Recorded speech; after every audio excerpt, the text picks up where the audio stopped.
All right, people, we've got to get this going. We've absolutely got to get this going. Welcome, one and all, to the infinite regression. It's never been more infinite. It's never regressed so deep. Yes, you're a terrible person for ending up here, but I'm not here to put judgment on you. I am also here. I'm here to put a bow on this friggin' year. This horrible, god-awful, ridiculous year that we've all been through. I'm here to sum it up and move the frick on. Anyway, so, yes, let's do that. Let's do precisely freaking that. Yeah, we're actually looking for a new guy. There was an incident in which I may have rearranged some of the facial bones of our friend Stan. And so Stan, he's threatened to sue both me and the show, so that's going to be fun in the coming year. And also, he's left us without a guy to say the beginning part. You know, the part that he says where he's like, "Ooh, weekend typey fun, volume 31, or however he says it. Some nonsense like that. I don't know. I'm not a living cartoon and a liar and some sort of nut job for some ridiculous bullcrap. Fly by night, try to pretend to make you sober, but actually make you want to drink more than ever organization, So I'm announcing it here tonight. I'm announcing it. If you would like to be the guy, we're looking for a new guy. If you would like to be the guy, all you have to do is send us a self-addressed stamped envelope with a drawing of you as a dinosaur enclosed, and we will get back to you. The drawing of the dinosaur must be done by you and cannot be traced. It must be a work of original art. Send it to the address on screen now. Anyway, this is Weekend Type Fun, Volume 31, and I don't have a stand to yell at, so we're going to get right to it, and I'm not going to waste any time up here at the top. I'm not going to go around the room and be like, "Oh, Braxton, you're some sort of writer.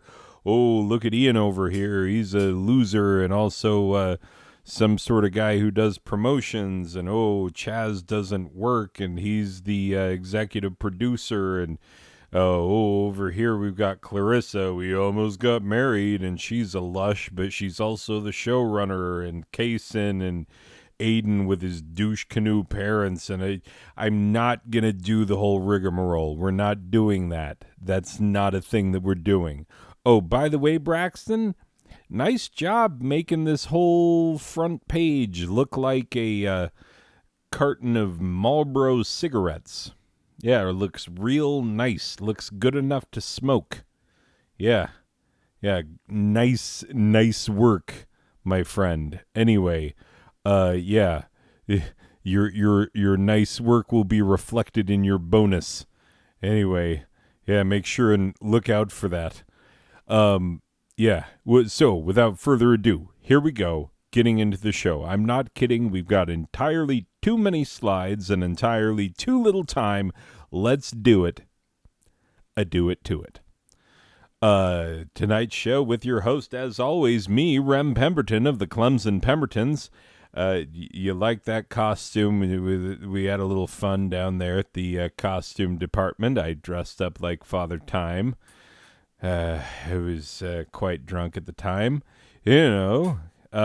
Also, this just in. I'm telling you what, that Snoop Doggy Dogg, not a liar. Not that he was known for that or that anyone ever accused him of that, but I'm telling you, the man is onto something. I tried gin and juice for the first time tonight. That is factually accurate. I had never had gin and juice before tonight, and I was like, wow. This, first of all, goes straight to your head, and second of all, is delicious, which is why it goes straight to your head, because you drink it rather quickly, and pretty soon you're like, you know what? Rolling down the street smoking endo, sipping on this glorious concoction, laid back, with my mind on my money and my money on my mind. Yeah, I tell you what, this Snoop Doggy Dogg is onto some sort of newfangled, alternative way of life, a way of living that's free of cares and worries. Yeah, I put my trust in Stan before. See where that got me. I'm thinking this Snoop Dogg fella might know a thing or two about living life. That's who I'm hitching my wagon to. You just watch. Anyway, come on, Father Time, Rem, play the theme song. If you have time to do it. Braxton, that's a terrible pun, and I'll thank you to leave the punning to me. I'm the professional of the two of us, and so you'd be better off not. Okay, here we go. It's the theme song, the same one we always play, by our friends the Out of Tuners. This is the theme. It is the only theme I ever sing, and this is the theme. The theme that comes and haunts my dreams, and when you hear this theme right now, you're going to fall in love with me. Cha. Wow. Terrible as always, gentlemen. The Out of Tuners. If you want them, you can have them. Maybe we'll hire that out too. I know, Chaz, I know your nephew's in the band, but at a certain point, there's got to be quality and nepotism. You got to have both. And if you don't have both, well, then go get the quality and leave the nepotism behind. He can work the mailroom. Do we have a mailroom? No, let's get one and then put him in it. Anyway, moving on, here we go. This week's episode, 2021, a craptacular year in review. Boy, was it ever. Look, I'm not telling you anything you didn't already know. 2021 sucked ass. You know this. We all know this. That's why you're here. 2021 was a disaster, and this episode is going to sift through the rubble. Please, for the love of God, do not reverse Google image search whatever disaster this rubble is from. I grabbed it. I just searched rubble in Google image search, and thinking back, this is probably some terrible disaster in which a lot of people died, and I just please don't. It only occurs to me now, not before, when, I'm watching Braxton put it in the slides. Braxton, you should be ashamed of yourself. Anyway, with that in mind, January of 2021. What a month. Boy. Crazy things. Let's get into it. On January 1st of 2021, as it has so many times in the past, the simple flipping of a page on the calendar once again failed to solve all of our problems like we hoped it would. Despair continued its dominance in the hearts of all. It did. It continued unabated and continues to this day. On January 6th, depending on whom you ask, either a group of patriots took an unguided tour of our capital, or an angry mob of Trump supporters did exactly what their doofus of a leader told them to do, and they attempted, unsuccessfully, thank the freaking Lord. And when I say Lord, I mean Emmylou Harris, the one and only true God. Anyway, unsuccessfully attempted to overthrow American democracy. You know how we have that system where like we vote and then we have that stupid electoral system. Like if we just went with the vote, then these people would have had to face down the fact that their dude lost by a lot. By a lot. Like in some places, yes, by not as much. But nationwide, by a large number. Anyway, regardless, you know what's fun is, looking back at that tweet where Trump was like, oh, when will people realize how terrible the Electoral College was when he was complaining about Obama's second term win. And the funny thing is that Trump was assuming that, like he would later do himself and like Bush did before Obama, like all Republican, like practically all Republican presidents in my lifetime have done, where they lose the popular vote but win the electoral vote. But Obama didn't do that. He won both. But Trump was like, oh, this electoral college. Oh, goodness. Time really makes a fool of him again and again and again. But if you take it and you throw it in his face and are like, hey, look, idiot, here's what you said, he'd be like, yeah, that's fake news. And you're like, what? Anyway, he's Teflon because there's no depth to which he will not sink. Anyway, regardless, January 6th, a dark day for American democracy. And if you don't agree, go ahead and look into what actually happened on that day. It's messed up. Like, they murdered police officers and stuff.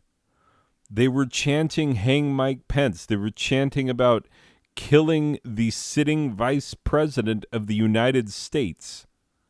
You know what I'm saying? Like, even the idiots like Josh Hawley, who supported this angry mob, fled in fear and hid himself for hours while this angry mob took over the Capitol. Anyway, ridiculous. And we just found this week, sorry, I shouldn't have started with such political material. Oh boy, I'm getting all riled up. But January 6th is a day that should live in infamy because it's the first time since the American Revolution that our nation's capital has given way to insurgents, has been taken. You know what I'm saying? Taken by an armed group. And yes, they were freaking armed. Look it up. Anyway, so we just found out this week, with the whole Mark Meadows text and the January 6th investigation in Congress, the committee that's looking into that, we found out that the National Guard was supposed to be on standby, but the reason they were supposed to be on standby was to protect these freaking idiots who were trying to overthrow democracy. Yeah. So that's one of the reasons why we weren't more prepared to stop these goons. Anyway, moving on. We got a lot. Anyway, on January 8th, Tommy Lasorda, unfortunately known for his weight loss commercials, despite never seeming to lose much weight, and his long-standing feud with the Philly Fanatic, and not his 1,599 Major League Baseball wins and 2 World Series championships in his 20-year career managing the Los Angeles Dodgers, passed away. Tommy Lasorda, I mean, that guy was around, like, literally my entire life. and was managing the Dodgers for a lot of it. Really, no lie. You sort of just start to think a guy's going to be around forever. January 10th, 2021, in a shocking turn of events, Kim Jong-un defied early exit polls and won the election, becoming the General Secretary of the Workers' Party of Korea. I mean, come on, did any of us really think he was going to win? Of course we did. It's a joke. Braxton, did you not? Braxton, you're supposed to include anytime it's a joke that you're like, oh, people won't understand that it's a joke. I want you to start putting in words like the ones I was doing just a minute ago, explaining that it's a joke so that people, because when you tell them, look, I'm the pro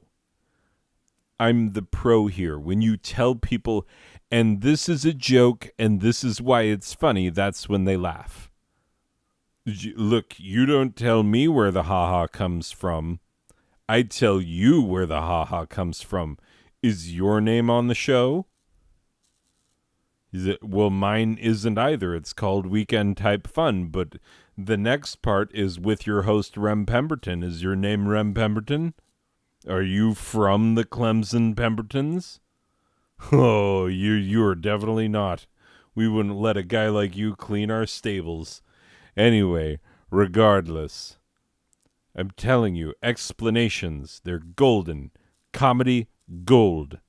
All right, back to it. So you see, it's a joke because he's an autocrat. He's basically can declare himself leader of anything, and the people would be like, yep, that's true.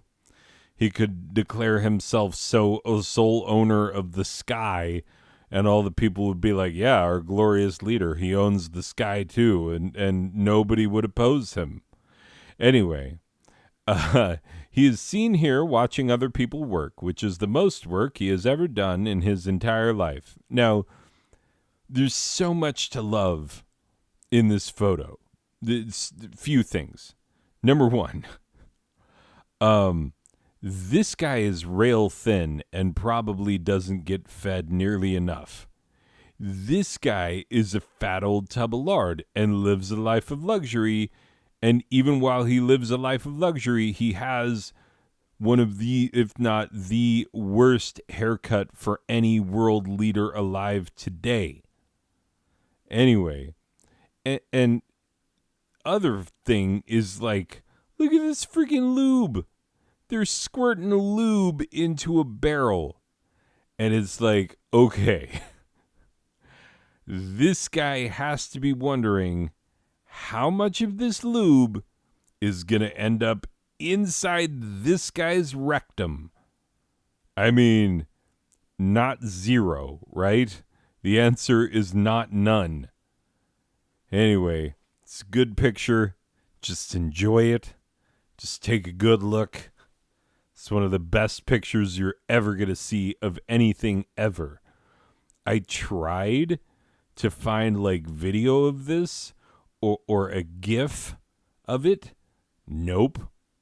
No, thank you, says the internet. I'm like the only one who's like, but can I see the big old ooze of lube? Some of which is definitely going up the glorious leader's butthole. Can I see any amount of that actually squirting out of the tube while the glorious leader looks on and laughs? Like, can I see that? I want to see it happen live. And the world said no. So, there is no God, first of all. Just kidding. Totally there is. There's the one and only true God, Emmylou Harris. I mean, I've seen her. I mean, not in person, but I've seen video footage of her. And she's glorious and amazing. Anyway, moving on. On January 14th, member of the famed lion-taming duo Siegfried and Roy, Siegfried Fischbacher, whose last name you just learned when you heard me say it just now, passed away at age 81 after losing his long battle with cancer. Oh, now you feel bad. You were prepared for me to say ridiculous things about this man. Had a long battle with cancer. That changed your tune. Well, I'm sure the rest of this slide is very complimentary. His body was 81, but this version of his face was only 16 years old at the time of his passing. Braxton. You snuck that one in, you sly so-and-so. We're going to have words about this. This is an entertainment legend. Siegfried Fischbacher. I would have been proud to tell strangers at parties that I had this man's phone number in my phone. I didn't, and I don't, and now I can't, but I would have liked to have been able to say that. So you just back off with the tone-deaf jokes, okay? He is survived by a pack of ferocious beasts who, ever since the incident, have gained a taste for man-flesh. Siegfried has also famously had a taste for man-flesh, but not in the same way his big cats do. Now, that is verifiably true. Both of those facts.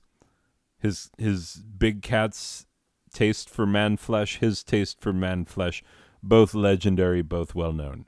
Good work. Good work on your journalistic integrity there. At least you got some of the facts straight.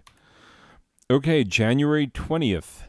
Joseph Robinette Biden, whose middle name we did not know prior to the inauguration, was inaugurated as the 46th President of the United States. He took his oath of office on the biggest goddamn Bible you ever did see. I mean, look at that thing. Look at that thing. That thing's got, like, extra books. It's got, like, Maccabees you didn't even know existed. It's got, like, the gospel according to St. William and stuff. The gospel according to St. Roger. St. Roger, the not very well known. And he's like, I'm basically just going to copy mine from Mark's. I'm just going to do that, but it's going to add bulk. Someday this testament of our Lord will add bulk to a Bible that most people who are Christians do not support. Despite the fact that this man is very Christian. His predecessor, not Christian at all. Not even a little Christian. Couldn't even fake it. Went to Liberty University and was like, oh, the Bible is a great book. It's almost as good as the book that I had ghost written for me under my name. Worst, by the way, this is worst Trump impression you've ever heard. I spent 4 years listening to expert Trump impressions. I actually do voices, by the way. I do voices. I have a talent for doing voices. Will I do one for you right now? Sure. Why not do Zoidberg? That's a pretty good voice. Anyway, Fry, I told you I could do a voice, but like I friggin' Trump. I can't trump it. Anyway, which makes me sad because I want to make fun of the man and the stupid things he says and does all the time. But that moron, that idiot, that nincompoop, that ninnyhammer, he friggin' went to Liberty University, the most Christian of universities in the United States, where they're like, yeah, the Bible and Jesus, white Jesus and the Bible, which was originally written in English. There, yeehaw, that's what we believe, Liberty University. He went there and was like, I'm going to read my favorite verse from 2 Corinthians. And it's like, you moron. Everyone knows it's not 2 Corinthians. If you say 2 Corinthians, that shows that you have never been inside a church ever. And you are quite possibly the dumbest pretend Christian of all time. Anyway, regardless, I just basically said what some of this slide says. But yes, Joe Biden's friggin' Bible was very large, and we are all kind of terrified about what sort of end time secrets lie within its pages.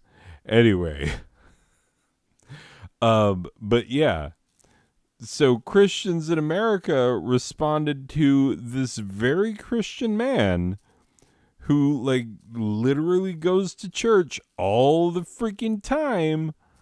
They responded to him by saying, "Boo, we don't like him." And to the man who literally and actually and confirmed by multiple sources had his ass spanked by a porn star with a magazine that had a picture of his face on it mere days after his wife had given birth, less than a month after his wife had given birth. He was philandering with a porn star and being spanked on the ass with a magazine with his face on it. Coincidentally, the same porn star told us that Trump's penis, and you can look this up because I am not kidding, told us that Trump's penis looks like Toad from the Mario video game franchise. That is fact. That is part of the public record. Thank you very much. Anyway, so that man is the one that Christians are like, he was sent by the Lord, for the Lord did choose him, and he is basically unto us a second Messiah, like unto our Lord and Savior himself.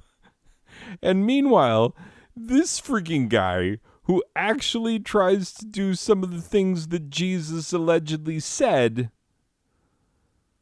is a persona non grata as far as Christians are concerned. It is the most baffling thing ever until you think about, like, oh, that's right, he's a Democrat. Oh, it makes no sense, but it makes perfect sense. Anyway, Biden's supporters hope he will be like Jimmy Carter, a bland and generally boring leader following a terrifyingly scandalous one. Braxton, that is correct. Once again, you have hit that nail on the head. Thank you, my good friend. Moving onward. Also on January 20th, Kamala Harris was sworn in as the first ever female vice president, as well as the first ever African American and Asian American and biracial and actively cool vice president in American history. Since taking her oath of office, she has done everything in her power to prove that the TV series Veep was more of an accurate documentary than any of us dared believe, which probably means that we owe Julia Louis-Dreyfus an award of some kind. I mean, just for still, I mean, she still looks good, Julia Louis-Dreyfus. Like, she's like 60 and stuff. And you're like, yeah, but still. She's got a real yeah, but still vibe going on. You know what I'm saying? Anyway, January 22nd, 2021. The Treaty on the Prohibition of Nuclear Weapons is signed by 53 nations, none of whom have any nuclear weapons whatsoever, so the world is safe now. No, for real. This treaty, prohibiting nuclear weapons worldwide, was signed by 53 different countries, but none of the countries that actually have any of the nuclear weapons signed the treaty, attended the treaty signing ceremony, sent people to watch the ink dry on the treaty. Nothing. Like the United States, no. Forget about it. You know, like Russia, nope, not there. Yeah, China, nope. I mean, honestly, what are we even doing at this point? January 2nd, 2021, Hammer and Hank Aaron, one of the greatest players ever to step onto the diamond, died peacefully in his sleep. And if you think I'm going to tell jokes about a man who endured a lifetime of racism, only to rise above it all and smash just about every baseball record in the books, you are sadly mistaken. I will, however, point out the fact that Hank Aaron defied the racist death threats he received at the time and smashed Babe Ruth's career home run record by 41 runs. That is fact. And you know what? Barry Bonds eventually beat him by not as large a margin, and we all knew Bonds was juicing, and Hank Aaron was playing clean. So, yeah, there you go. Who's your greatest hitter of all time? Who? You want to say Hank Williams? Like, okay, batting average wise, like the man was incredible. But you want to talk about knocking it out the park, this man right here, he's your guy. Anyway, moving on. January 23rd, 2021, legendary broadcaster and all-around exemplary human being Larry King died due to complications of COVID-19. He was a very young, 1 million years old at the time. He is survived by his 7 wives and 5 children. That is factually accurate. He had more wives than children. And the fact that his last wife was a practicing Mormon is an example of the delightful kind of natural irony life throws at you from time to time. And may I say, Larry King, you know, for all the jokes and all the jibes and all the, people poking fun at him and whatnot, the man is a broadcasting legend. You actually sit down and listen to him do an interview. No one like him. No one. Very honest, open, direct. He would ask hard questions to people's faces and then listen to their answers and ask follow-ups. You know what I'm saying? Like, he didn't take the easy way out. He didn't equivocate. He didn't front load. He didn't, none of that stuff. He just asked the dang questions and got the answers that we all wanted to know. Like, if someone has been dodging stuff in the press and they wound up on Larry King Live, you're like, oh, we're going to find out now. Like, this is it. We're gonna get some freaking answers now, because you didn't go on his show when you weren't prepared to tell everything. So, really, really, truly will be missed. Anyway, January 26th, 2021, the number of confirmed cases of COVID-19 exceeds 100 million worldwide, somehow upending the prediction made by our fetid pumpkin of a former president who actually declared on national television, and you can look this up, that the virus would go away in April of 2020 as the weather got warmer. For the record, we have a new variant of interest on the books here in December 2021. And COVID-19 continues unabated with no end in sight. A thank you very much, President Doofus. And if you think that's bad, just wait till you see what happened in February of 2021. Telling you, it's a whole thing.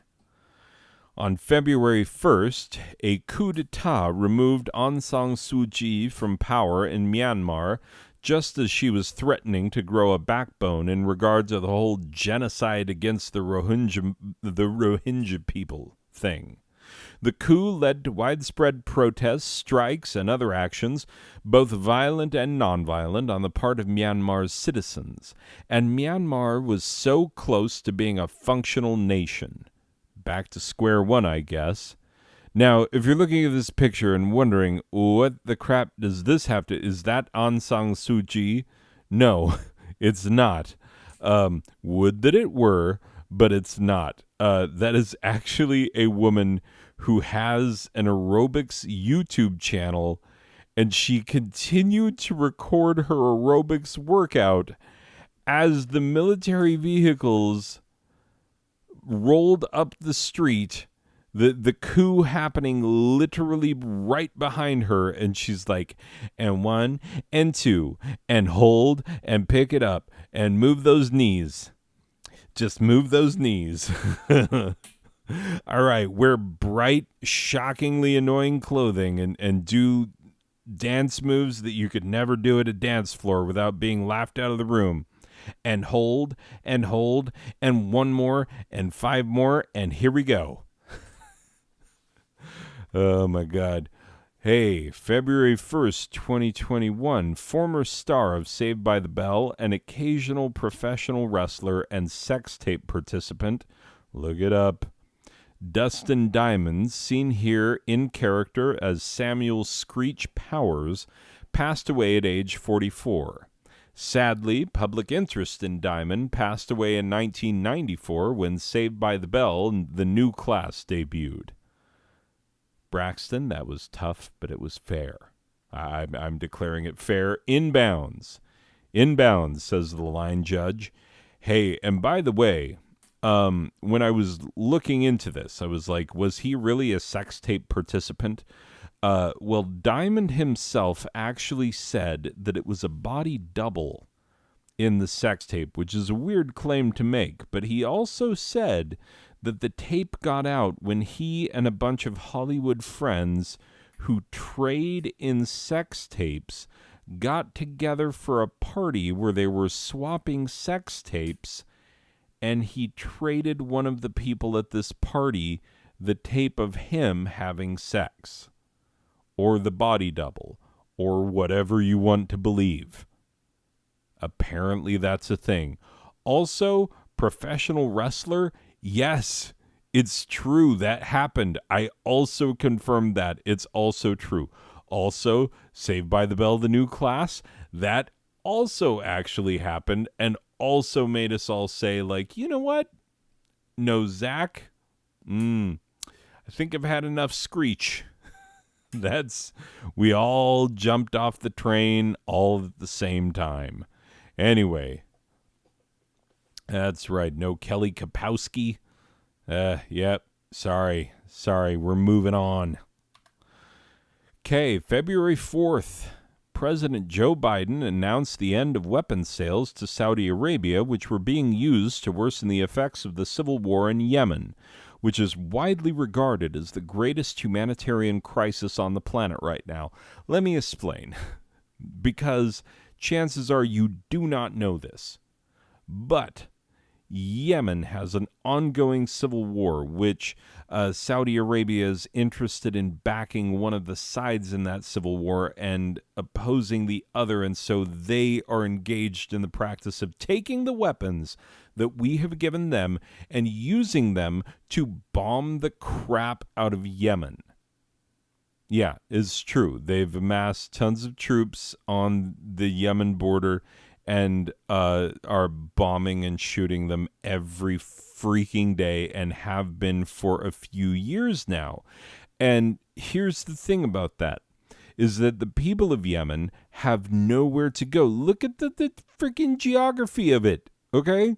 Saudi Arabia is most of their border, except for the freaking sea. And what are you going to do? You going to go to Somalia? Really?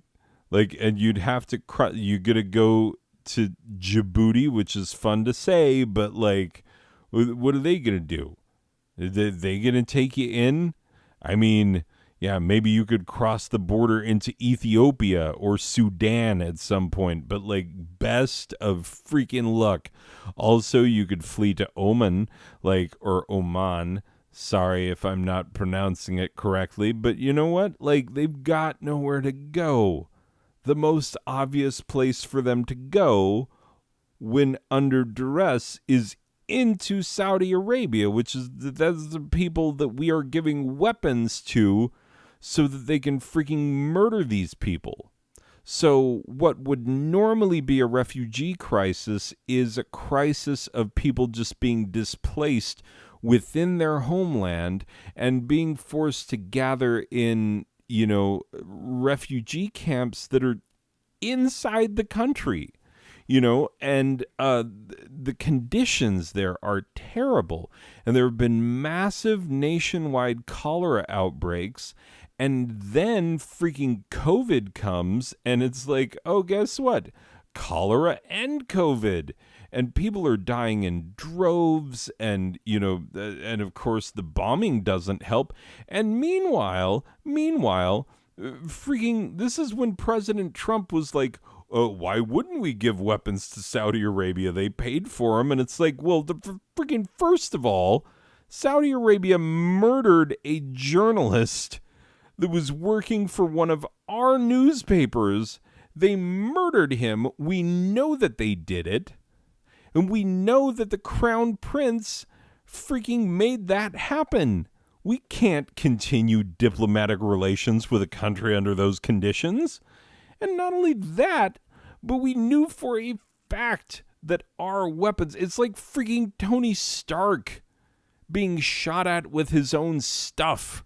You know what I'm saying? Like when he's realizing the actual damage that his weapons are doing. We are Tony Stark. Do you understand what I'm saying? The problem in Yemen is very bad, and we have had a big freaking bloody hand in it up until February 4th of this year, when we were like, no more, which, good, I guess. Yeah. So in response, Americans continue to not known. Wow, nice proofreading, Braxton. Good job, good work there. Americans continue to not know anything about Yemen or our nation's role in destroying lives there. But we're not doing it anymore, which is good, I guess. I guess if that's what you're into, then good. We didn't, we stopped punching a guy in the face, and so his face feels slightly better, I guess. Okay. On February 10th, world-renowned pervert and founder of Hustler magazine, Larry Flynt, died of heart failure at age 78. Seen here in his gold-plated wheelchair, Flynt proved to everyone that you could be rich, weird, perverted, and pathetic all at the same time. Flynt is survived by 4 wives, 4 children, and a stack of dirty magazines with the pages stuck together. February 13th. Winter storm Uri slams into the eastern United States, killing at least 136 people. That toll has actually risen since this report. And causing 9.9 million power outages across the nation. In addition, this storm added evidence to my long-standing argument that winter is shit and should be abolished. And indeed it is. It's a shit time of year, and I hate it. February 17th. Renowned nutjob, recipient of the Presidential Medal of Freedom, noisemaker, and lump of flesh in vague human form, Rush Limbaugh lost his long battle with what we hope was some sort of demon that possessed him and made him say all those terrible things. For the record, he said on his show that COVID-19 was a leftist conspiracy invented to bring down Trump. So yeah, I guess his death was one good thing that happened in 2021. Take it as you will. February 19th. Undoing a portion of the damage done by his predecessor, President Joe Biden re-enters the United States into the Paris Climate Accords. This act showed the world that even though we elect maniacal demagogues from time to time, we will also elect a few semi-decent humans who will undo a portion of the damage done by the demagogues. So you can trust us. In the long run, I think, if we all survive long enough to find out. Yay! February 25th. the worldwide death toll from COVID reaches 2.5 million, making it the largest death toll by any fake plot by the leftist Democrats to subvert the unstoppable, glorious reign of Donald Trump to date.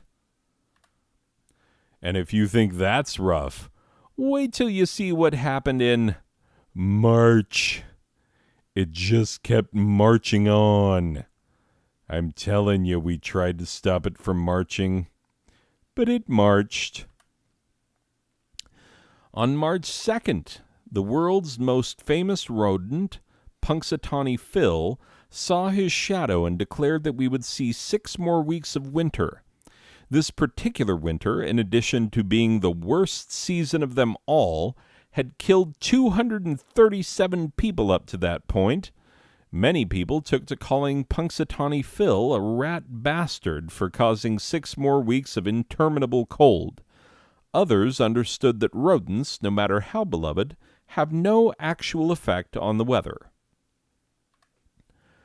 March 6th, the world's most beloved pope, hint, it's not the one who was a former Hitler Youth, and yes, he's still alive, met with Muslim leader Grand Ayatollah Sistani, seen here wishing death on everyone you know. While there is no official transcript of their meeting, some have reported that they compared hats, and even joked about which of their religions is more harmful to children. That's a tough call, honestly. March 9th, 2021, celebrated former conductor of the New York Metropolitan Opera and prolific sexual abuser James Levine passed away in Palm Springs in greater wealth, ease, and comfort than any of us non-sex criminals will ever live to enjoy. Perhaps Levine's greatest accomplishment was showing the utter absence of a just and loving God in the world. Hard to argue. March 16th. Since several states have legalized marijuana, the first studies of the effects of marijuana legalization have come in. And some of the notable findings are as follows. And this is true. This is from a meta-analysis of multiple reports on the effects of legalizing marijuana in multiple states. Number 1, marijuana has little effect on crime rates. Number 2, marijuana has no effect on traffic accidents, whether they be fatal or otherwise. Number 3, legalization has created 310,000 jobs nationwide. And number 4, taxes on marijuana have benefited education, which is true. In my own state, the marijuana tax, the largest slice of that tax goes directly into education, which is wonderful. I mean, feel how you want about legalized weed. I mean, it's, but I think the second one here, yeah, number 1 and number 2, like, can you say the same thing about alcohol? You know what I'm saying? Not that I am arguing for prohibition. We tried that and it was awful. But I'm just saying, like, if you're going to compare the two, and people do all the time, they're like, is marijuana worse than alcohol? Now, I happen to like alcohol, and marijuana is like, I've never smoked it, so there you go. That's information that you can have. But anyway, yeah. There you go. 2 things that definitely alcohol has a negative effect on crime and traffic accidents, but marijuana has little to no effect. So, take it as you will. On March 23rd, Ever Given, one of the largest container ships in the world, becomes stuck in the Suez Canal, disrupting the already weak global supply chain. Many took this image as a perfect metaphor for 2021 in general, and it's generally difficult to disagree with. The ship remains stuck for 6 days while workers labored around the clock to dislodge this mighty metaphor. Apparently, all of the AliExpress packages I expected to arrive before Christmas were on board. No, seriously, I still have my wife's main gift, the big one. It is still waiting to come in from China any day now. Also on March 23rd, beloved actor, perhaps best known for his long-running roles in the TV series Just Shoot Me and The Goldbergs, George Segal passed away due to complications of bypass surgery. Segal was a lifelong actor, beginning with his breakout role in Who's Afraid of Virginia Woolf in 1966, a role which earned him an Academy Award nomination. At his passing, Segal passed his "Hey, I know that guy, and I like him in everything he does" torch to Richard Kind. Long may he hold it. On March 24th, beloved actress, best known for playing Lucille Bluth on Arrested Development and voicing Mallory Archer on Archer, Jessica Walter passed away at age 80. Interestingly, she played the ex-wife of George Segal's character on Just Shoot Me, and the two died only a day apart. Anyway, I dare you to find me an actress who aged with more grace and was down to deliver any line, no matter how lewd, no matter how filthy, no matter how ridiculous, as Jessica Walter. Actually, don't even try. You can't. Like, she was the best. Watch Arrested Development, watch Archer, and it's like, the best. The woman was amazing and will be missed. On March 30th, renowned scumbag and quote-unquote mastermind of the Watergate break-in, G. Gordon Liddy, was dragged down to hell to join Nixon, Agnew, and his other cronies. The Dark Lord Satan has been reportedly anally violating Liddy with a backhoe every hour on the hour and has no plans to cease. This news brought smiles to the faces of many weary Americans who were really starting to buckle under the weight of existence in 2021. You look at this freaking guy's car. Okay, first of all, it's a Corvette. Second of all, H2O gate. Are you freaking serious? This guy walking the streets, hum-de-dum, while, some guy who sold a dime bag in 1972 is still in jail. Ridiculous. Freaking ridiculous. And if you thought it would let up after that, wait till you see what happened in April of 2021. Yeah. On April 1st, despite warnings from the general public that we're tired of this shit, several major corporations, including Volkswagen, Subway, Heinz, McDonald's, Pringles, Lego, and Amazon, all held April Fool's Day pranks. No one was fooled by these pranks, and the general public continued to be annoyed by any and all past, present, and future ad campaigns put forth by any and all companies. We're all so tired. Please stop. You don't need to advertise anymore. Just put it in stores. Put it on Amazon. We'll find it if we need it. We will find it if we need it, but we don't need you to tell us anymore. Stop. On April 2nd, Russia warns NATO not to send any aid to Ukraine as they amass troops on the Ukrainian border. When questioned as to whether or not Russia intends to invade Ukraine, Russian President Vladimir Putin, who is so insecure in his sexuality that he made the sharing of this image on the right illegal, stated, "Is big secret. You will know if we intend to take back Ukraine when you see glorious Russian tanks rolling in streets of Kiev. Actually, I think it's pronounced Kiev. Yes, that is how I hear it pronounced on the news. Kiev."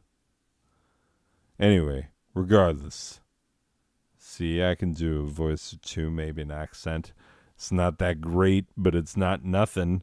You'd think I could do like a half trump. I can't even half trumpet.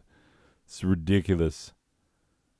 I'm going to go cower in shame I'm going to go flog myself in the shower. No, not like that. Like, I'm going to, like, you know how you do when you're punishing yourself and you get your cat of nine tails? No, not for happy times. Braxton, who hits themselves in the shower, their wet flesh, with a leathern strap with rocks tied into the ends that tear the flesh with every stroke? Who goes into the shower and does that to themselves for fun? Oh, you do? Oh, you pay an overweight German lady to do it for you? Oh, goodness. You know, I do it myself, but I don't enjoy it. Anyway, regardless, moving on. April 3rd. The French break up a ring of Lego thieves, which cracked wide open the entire world of Lego-based crime, primarily theft, black marketeering, and counterfeiting. And I'm not kidding, this is an actual thing. Criminal experts say they've never heard of a lamer way to illegally make hundreds of thousands of dollars.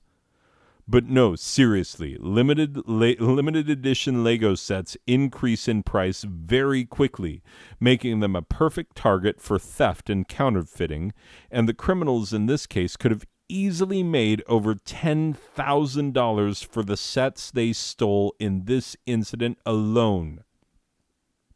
Have you tried to buy Legos recently? Forget about it. Braxton, that's a very stupid place to put a forget about it.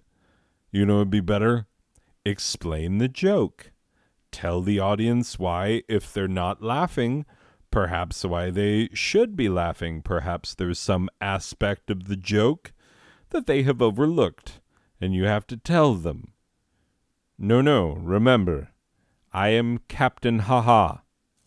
I tell you where the haha comes from. You do not tell me. As a matter of fact, I would like a chair.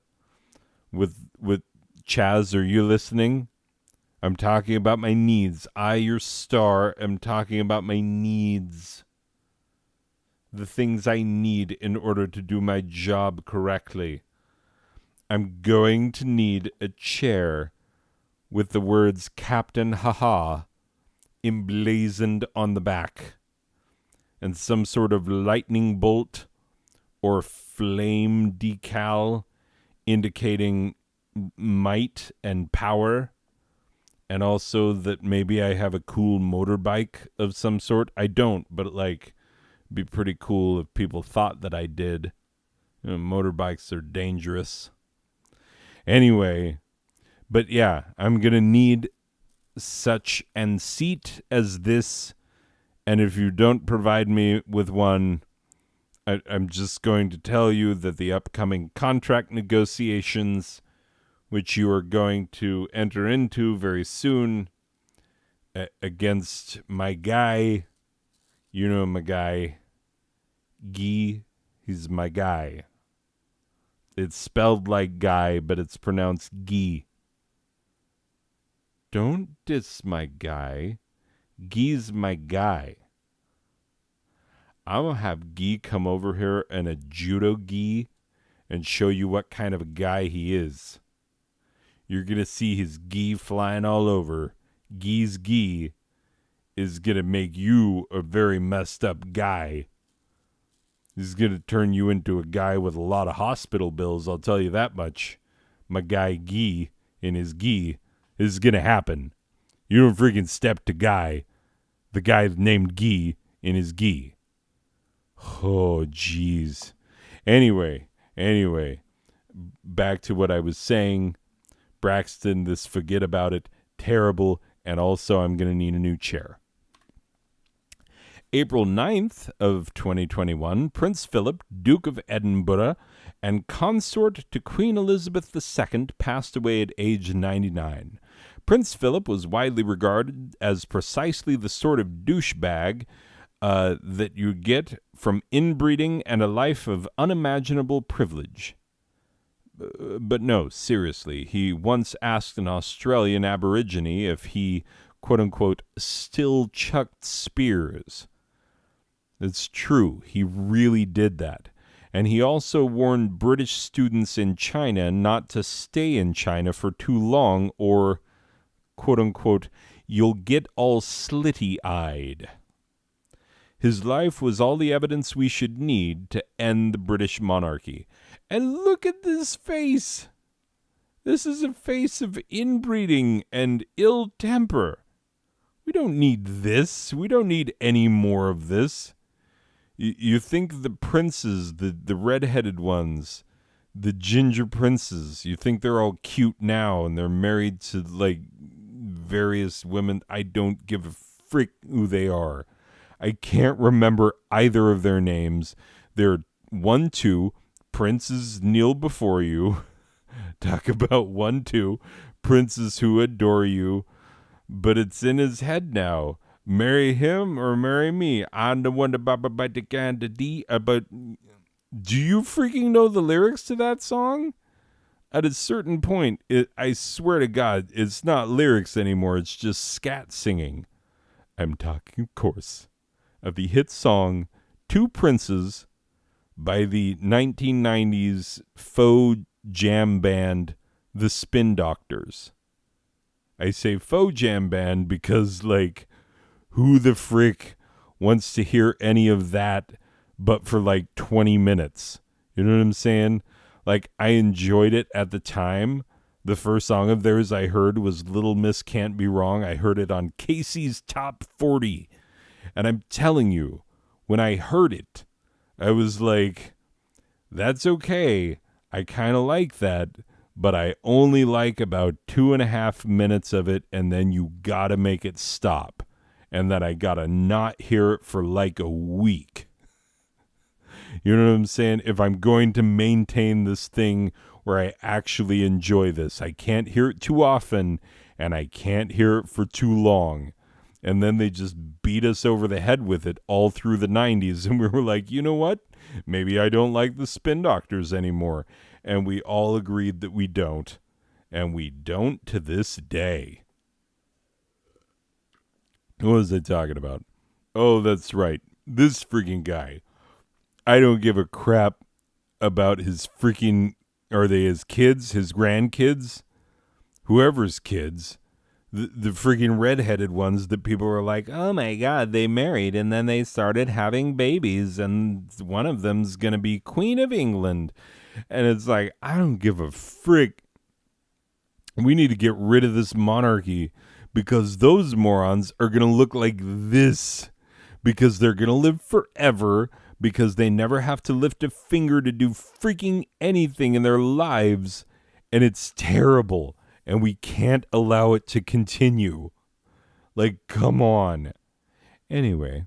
On April 9th, also, beloved rapper DMX, which is short for Dark Man X, which is a really cool rap name. You listening rappers of today with your juice boxes for the entire world and your, ooh, I'm a lil this and I'm a lil that. I'm a little guy who takes an Uzi submachine gun on a vert ramp with the skateboard, or maybe a Razor scooter. That's right, I'm a little Uzi vert. I get little and I take my Uzi on the vert ramp. Friggin' terrible rap names these days. Guys with a face like a friggin' like the record cover of Alice Cooper's School's Out. You know what I'm saying? The carved up school desk is what these rappers' faces look like. And they got names that's all like, I'm the Yeety Skeet Champ. And it's like, what the frick? Meanwhile, DMX. DMX. 3 letters. Pretty cool. But when you realize it stands for Dark Man X, which is like a whole Malcolm X vibe, is like, oh my God, this guy is serious.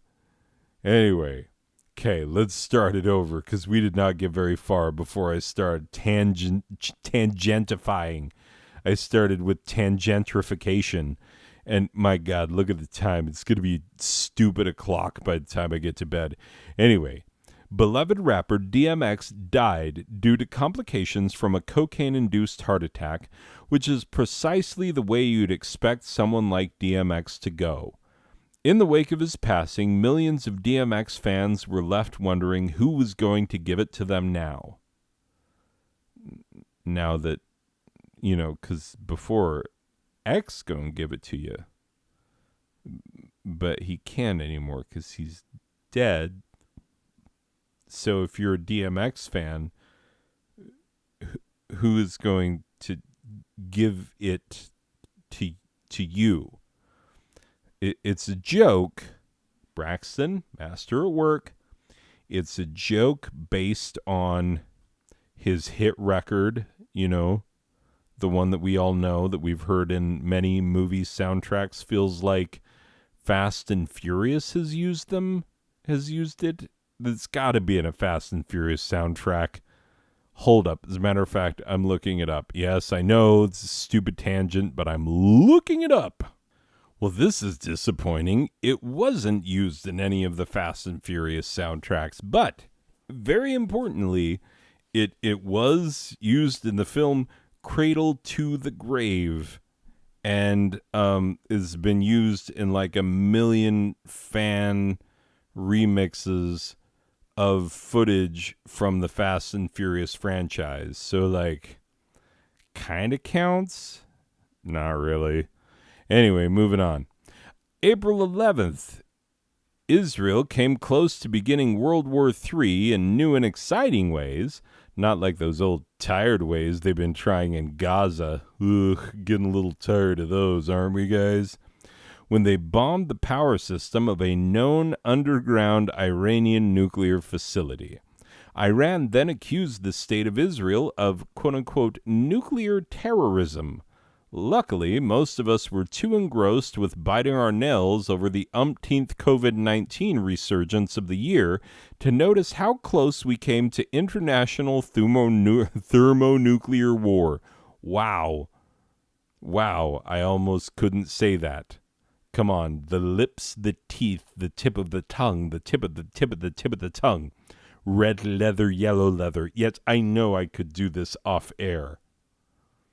But no time like the present. Red leather, yellow leather. Unique New York. You get the frick out. I will do my exercises when I need to do them. Let the public hear. Let them know I'm a consummate professional. April 15th, 2021. In the middle of a global pandemic and at the request of literally no other humans, a U.S.-China science team injected human stem cells into the embryo of a macaque monkey, creating the first ever human-monkey chimera embryo. The image on the right is literally the first image that comes up when you type chimera into Google. I, for one, wish our new overlords well. We've tried plain old humans for long enough, and look where it's gotten us. All of that is true, by the way, and terrifying.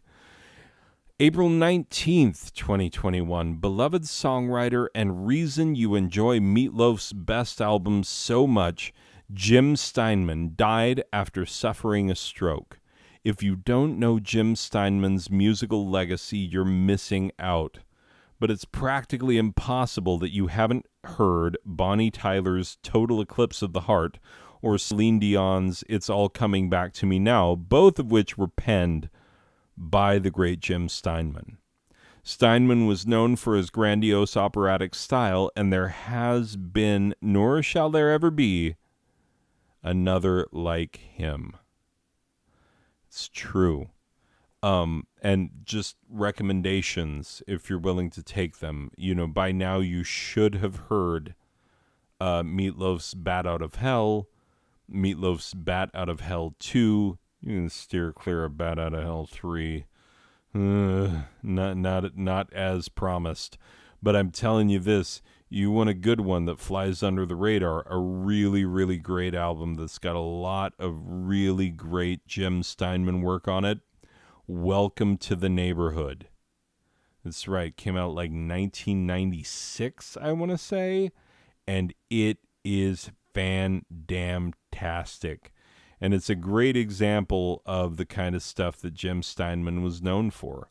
Anyway, Jim Steinman, underrated, amazing, incredible, and he's going to be missed for sure. April 19th, NASA's new Perseverance rover flipped all our brains inside out when it launched its own little robot helicopter, Ingenuity. Or is it Ingenuity?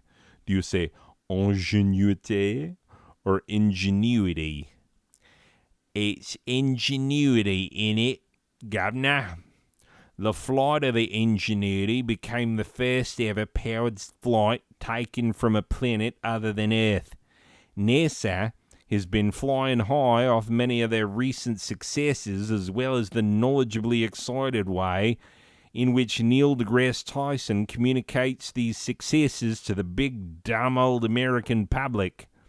It almost helps us briefly forget the otherwise ludicrous time in which we live. Done it. Yeah. That's ridiculous. Why? Why was that the accent we went with? No reason. No reason whatsoever, except that I am a consummate professional. And that Snoop Dogg fellow really knew what he was talking about. Vis-a-vis gin with juice in it. On April 25th, hundreds of boys and men named Josh all gathered to Nebraska, of all places, to beat each other with pool noodles over the right to be declared the official Josh of all Joshes. Thus, the first ever Battle of Joshes commenced, and was eventually won by the little Josh on the right, who has aptly been dubbed Little Josh by the media. May his reign be long and glorious. The Josh is dead. All hail Josh. Long live the little Josh. Hopefully no one died. Hopefully there is no previous Josh who died in a pool noodle related incident. And hopefully there is no blood on the hands. Hopefully that pool noodle was red when this Josh went into the fray, and not after the fact. Anyway, on April 28th, astronaut you forgot you knew about, Michael Collins, no relation to Phil, passed away at age 90. He was part of the crew of Apollo 11 during its mission to the moon. In a historically epic screw job, Collins was the only Apollo 11 astronaut to not walk on the moon. His mission was to keep Apollo 11 in orbit while the Eagle landed. While the United States returned to the moon with 5 more crewed missions, Collins himself never returned, never got the chance. You know, if I were Michael Collins, I would be a little bit bitter. But the man never was. He never was. He recognized the fact and even said it. I mean, first of all, he said, never has there been a human, perhaps since the days of Adam, so utterly alone. That's what he said while on board the Apollo 11 capsule, the remaining capsule, by himself. So, yeah, he's there by himself, and he's like, yeah, this is freaking ridiculous. But subsequently, after the fact, he said publicly, I think he even said in his biography, that he had to do what he did in order for Neil and Buzz to do what they did.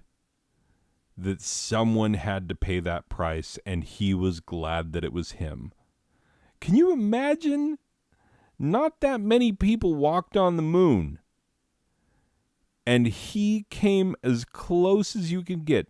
Like, to be an astronaut in the first place, you not only have to be super smart, in top physical condition, weirdly averse to throwing up when you're in super tons of G-forces, basically afraid of nothing, and able to perform under immense pressure, like, and be super good at math and stuff. I mean, there are freaking examples like early astronaut lost contact with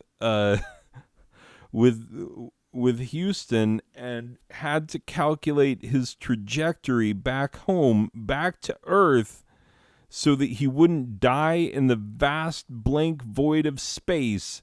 He navigated by looking out the window, finding stars that he recognized because, he's an astronaut, and used the stars, drew a diagram on his window, and was like, okay, if I keep these stars in this position as I begin my descent into Earth's atmosphere, I will not skip off the surface like a stone on a pond and be sent flying off into the void of space, never to return. But I will actually enter Earth's atmosphere and be just fine. Like, the more you realize about what these men actually freaking did, the more you're like, my God, every single one of them is a bona fide hero. Like, there is not a single one of them that is not the absolute best of what humanity has to offer. And quite frankly, it doesn't matter which country they come from. You could say the same thing of the cosmonauts. You could say the same thing of any astronaut from any nation in any period of time ever. Like, why do you think the International Space Station works when we can't freaking get each other to, like, sit down at the diplomatic table here on Earth? It's because these guys are the best.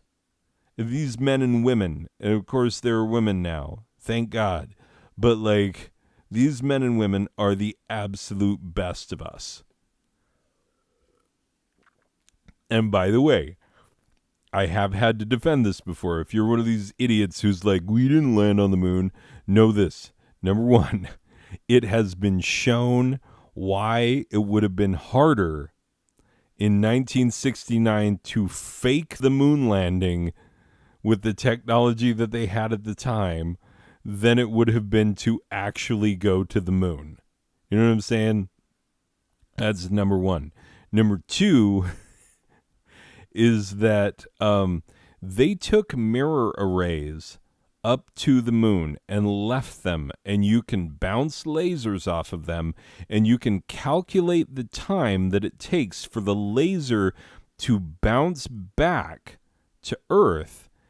And that time divided by the speed of light is the distance from Earth to the moon.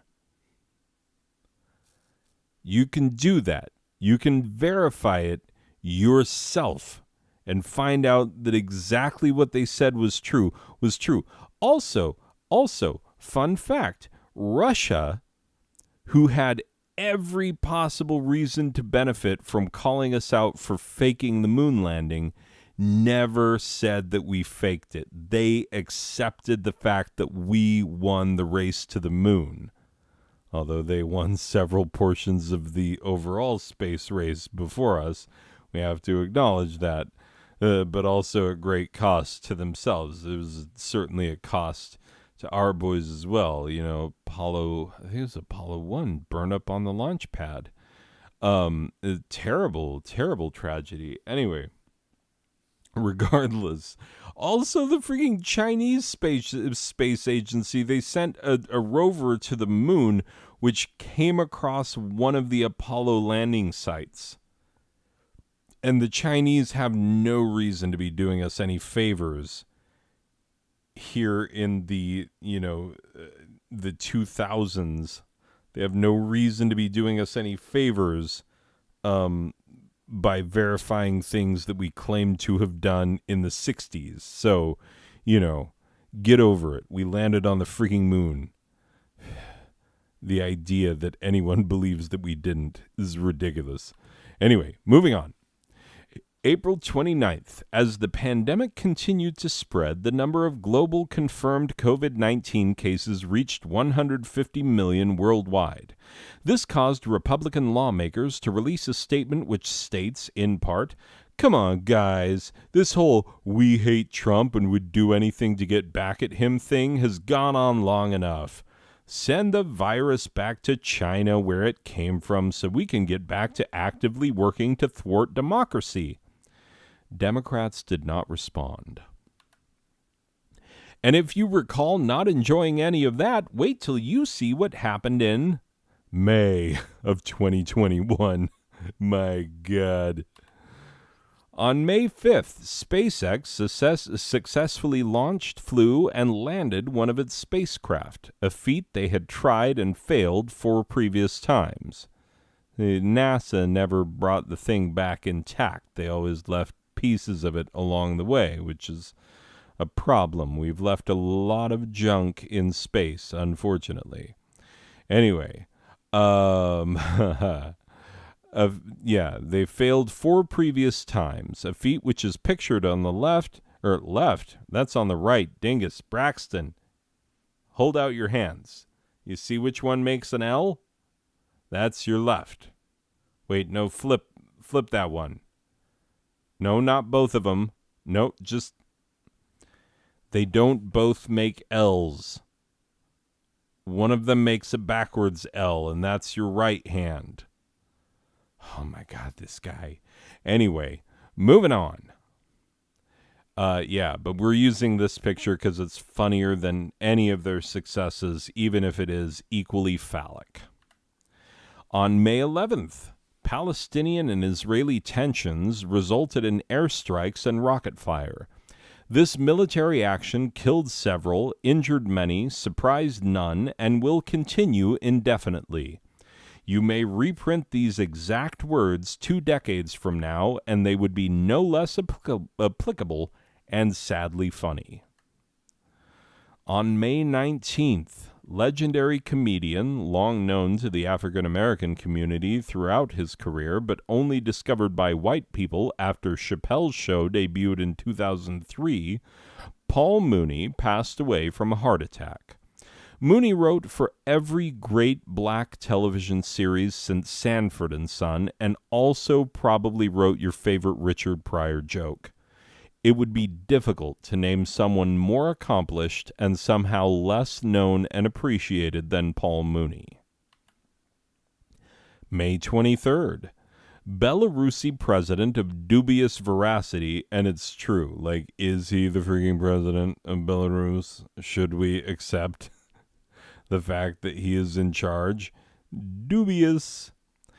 Alexander Lukashenko, pictured on the right, Braxton, catching a whiff of air straight out of Vladimir Putin's colon, betrayed the world when he gave orders to ground Ryanair Flight 4978 in order to capture dissident journalist Roman Protasevich, pictured on the right, looking like a sane and rational human. Oh, I guess on the left side, the left picture. On the right of the text, but the left picture. You know what, Braxton? I unsay what I said about you and what I said about your mother. Your mother is very fit and could easily fit inside any single family dwelling. Anyway, yes. So, where were we? Yes, Roman Protasevich, pictured on the right, looking like a sane and rational human, and hand-delivered him to Vladimir Putin. Since his widely condemned capture, Protasevich has been seen giving a statement to the Russian press while clearly under duress, was given a Twitter account which he used to tell everyone that he was not being beaten, this is factually accurate, and was able to communicate via telephone with his parents until October of this year, when he fell oddly silent and has not been heard from since. So that's not suspicious. Friggin' Putin. Swear to God sometimes. Just let him do anything, and we're like, what are you gonna do? It's Putin. On May 4th, or 24th, sorry, I can read numbers, Braxton. The 2 was there the whole time, right? And I could see it, but I just didn't say it. You're calling me a moron, is what you're saying. Chaz, we letting our writers get lippy? No, I know he's right, and I'm clearly wrong, and I'm just, obviously lashing out while the show is still on air. I'm lashing out at him, making the show unnecessarily longer and putting me to bed at an even later hour. Oh, I know this. I know all of this. And yet I'm going to let it happen. Okay, here we go. Here we go. Reset. Everyone back to 1. Here we go.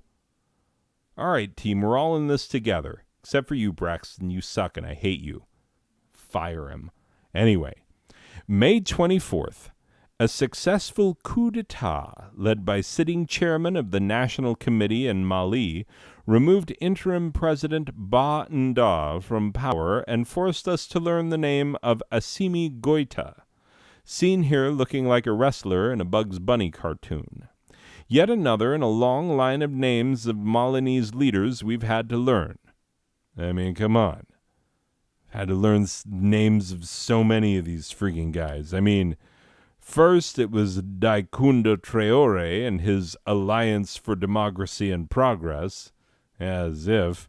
Then we saw them elect Ibrahim Boubacar Keïta, only to see him practically pave the way for Assimi Goïta. Yes, the same one mentioned above. He successfully held military coups in 2 successive calendar years. What a guy! Who was taken from power when his cohorts briefly followed their own agreement to elect a civilian, which is how Ba Nda came to power in the first place. I mean, come on, Malinese politics. Some of us don't have time to memorize all that. For real now. Just pick a guy and stick with it. You know what? I get the feeling this Assimi Goïta fellow is going places, so maybe because he keeps popping up, is what I'm saying. And his name, I can say it with like relative certainty that is how you actually pronounce it. So maybe him for a while, as long as it's not genocide, hopefully.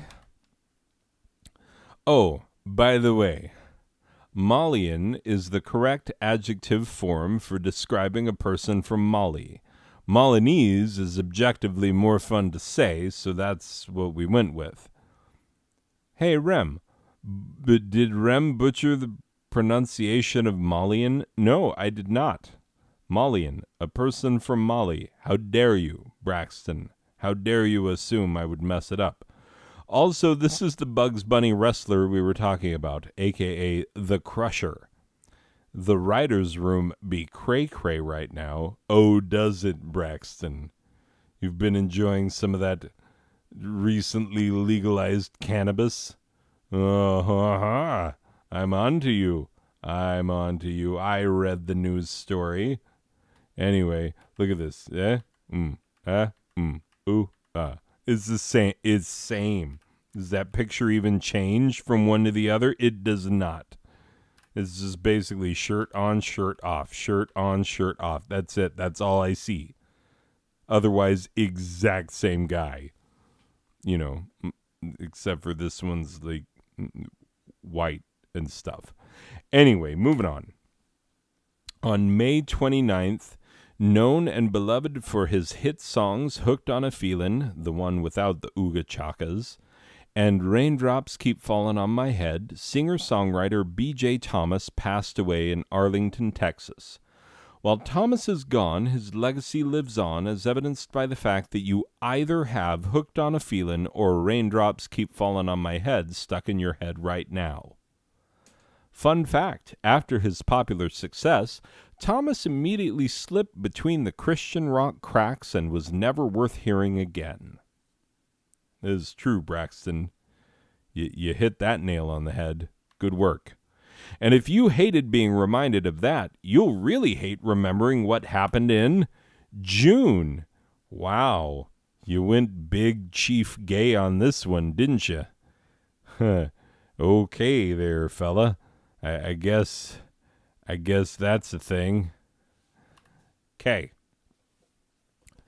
On June 1st, more corporations than ever pretended to give a crap about LGBTQ issues, which is merely a sign of the power of the LGBTQ supporting community as a consumer group, not as a viable political force for change. Difference there. This leads to a summer of pride parades led by groups of splotchy heterosexuals in rainbow-splattered corporate garb. The sellout nature of the whole thing caused actual LGBTQ activists who take on the job year-round and don't just pretend to do it in June, a notorious time of year for sales slumps, by the way, to weep openly. That's right. People who actually give a crap about LGBTQ issues were like, my God, this is worse than ever. And meanwhile, Chipotle is like, we did it. We fixed it. We got people to eat nasty burritos in June. And also we tricked people into thinking that we give a crap about anyone. But we clearly don't, because we put the sides in the tortilla. People all the time be like, oh my God, Chipotle burritos are so big. Yeah, it's true. It's like, oh my God, you can make a bigger pizza if you put the freaking like napkins and, peppers and cheese packets and just fold it all up in there and just like wrap the box in it and shit. You know what I'm saying? Like you're putting the extras, you're putting the side bits in there. Come on, dude. Like, you don't put the rice and beans inside the burrito and be like, it's so big, when it's supposed to be a freaking, like, chicken or beef burrito. God dang it, Chipotle. Also, the diarrhea thing, real. Can attest. Moving on. June 2nd. General embarrassment of a human being, Benjamin Netanyahu is beaten in a fair presidential election. You can tell it was fair because he lost. Amid absolutely valid accusations of widespread and obvious corruption. This is true. This man is as corrupt as the day is long. In precisely the type of stunt you'd expect from such a specimen, he tried to pull a Trump and pretended he didn't actually lose. The man who defeated Netanyahu, Isaac Herzog, sat by and showed a general respect for the rule of law, unlike his opponent, who looked increasingly Trumpish by the day. Netanyahu is pictured on the right preparing to deploy the air pouch in his neck, which he uses to ward off predators as well as investigations into his finances. June 7th. At one of his idiotic rallies, and why is he still holding them? Who needs their ego stroked that much? I mean, other than his children. Who? The disgraced former president appeared to be wearing his pants backward. Critics quickly pointed out that in certain shots you can, in fact, see a zipper in the front. Of course, the real stories here are, number one, even Trump supporters believe he's capable of being that dumb. 2, he once paid a doctor to tell us with a straight face that this body, this one right here that you can see with your eyeballs, weighs only 239 pounds. And finally, this doctor is now in Congress, the one who is like, this is a 239-pound man. That man is in Congress. I shit you not. You can't make this up. True. On June 16th, in another fun metaphor for 2020, a giant sinkhole in Mexico grows to the size of 2 football fields, swallowing a house and 2 dogs in the process. No response was given by experts as to why we still use football fields as a standard measure for large things. June 18th. The International Cricket Conference holds its 2021 World Test Champion Final, which was played in Southampton, England, between India and New Zealand. The former and current subjects of British Crown rule faced off in a contest to see how much better they are at cricket than the nation which invented it. New Zealand won by 8 wickets, as evidenced in the either absurd or very normal, I'm American and can't be bothered to find out which, final score of India 217 and 170, New Zealand 249 and 140 divided by 2, so like 70? Or is that 140 with 2? 140 halved. I don't know. 140 and 1/2? A half wicket? I literally have no idea. The event lasted 5 days and baffled Americans entirely. June 25th. UFOs. UF friggin' O's. And not just on some crazy uncle's blog either. Actual reports from the actual United States government and everything. Apparently, since 2004, Air Force pilots have been encountering airborne objects which cannot be identified but appear to be moving in ways that defy any natural phenomena we currently understand. So yeah, good luck with that whole pandemic thing. Apparently there are UFOs in the sky all the time. Apparently. June 29th.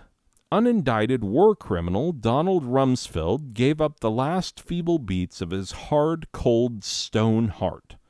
Rumsfeld was best known for things like using a signing machine to sign condolence letters to families who lost soldiers needlessly in the sham of a war he invented and perpetuated. Do you remember that time when multiple human rights groups sued him personally for his role in, quote, breaches of the UN Convention Against Torture and the German Code of Crimes Against International Law? Because I sure do.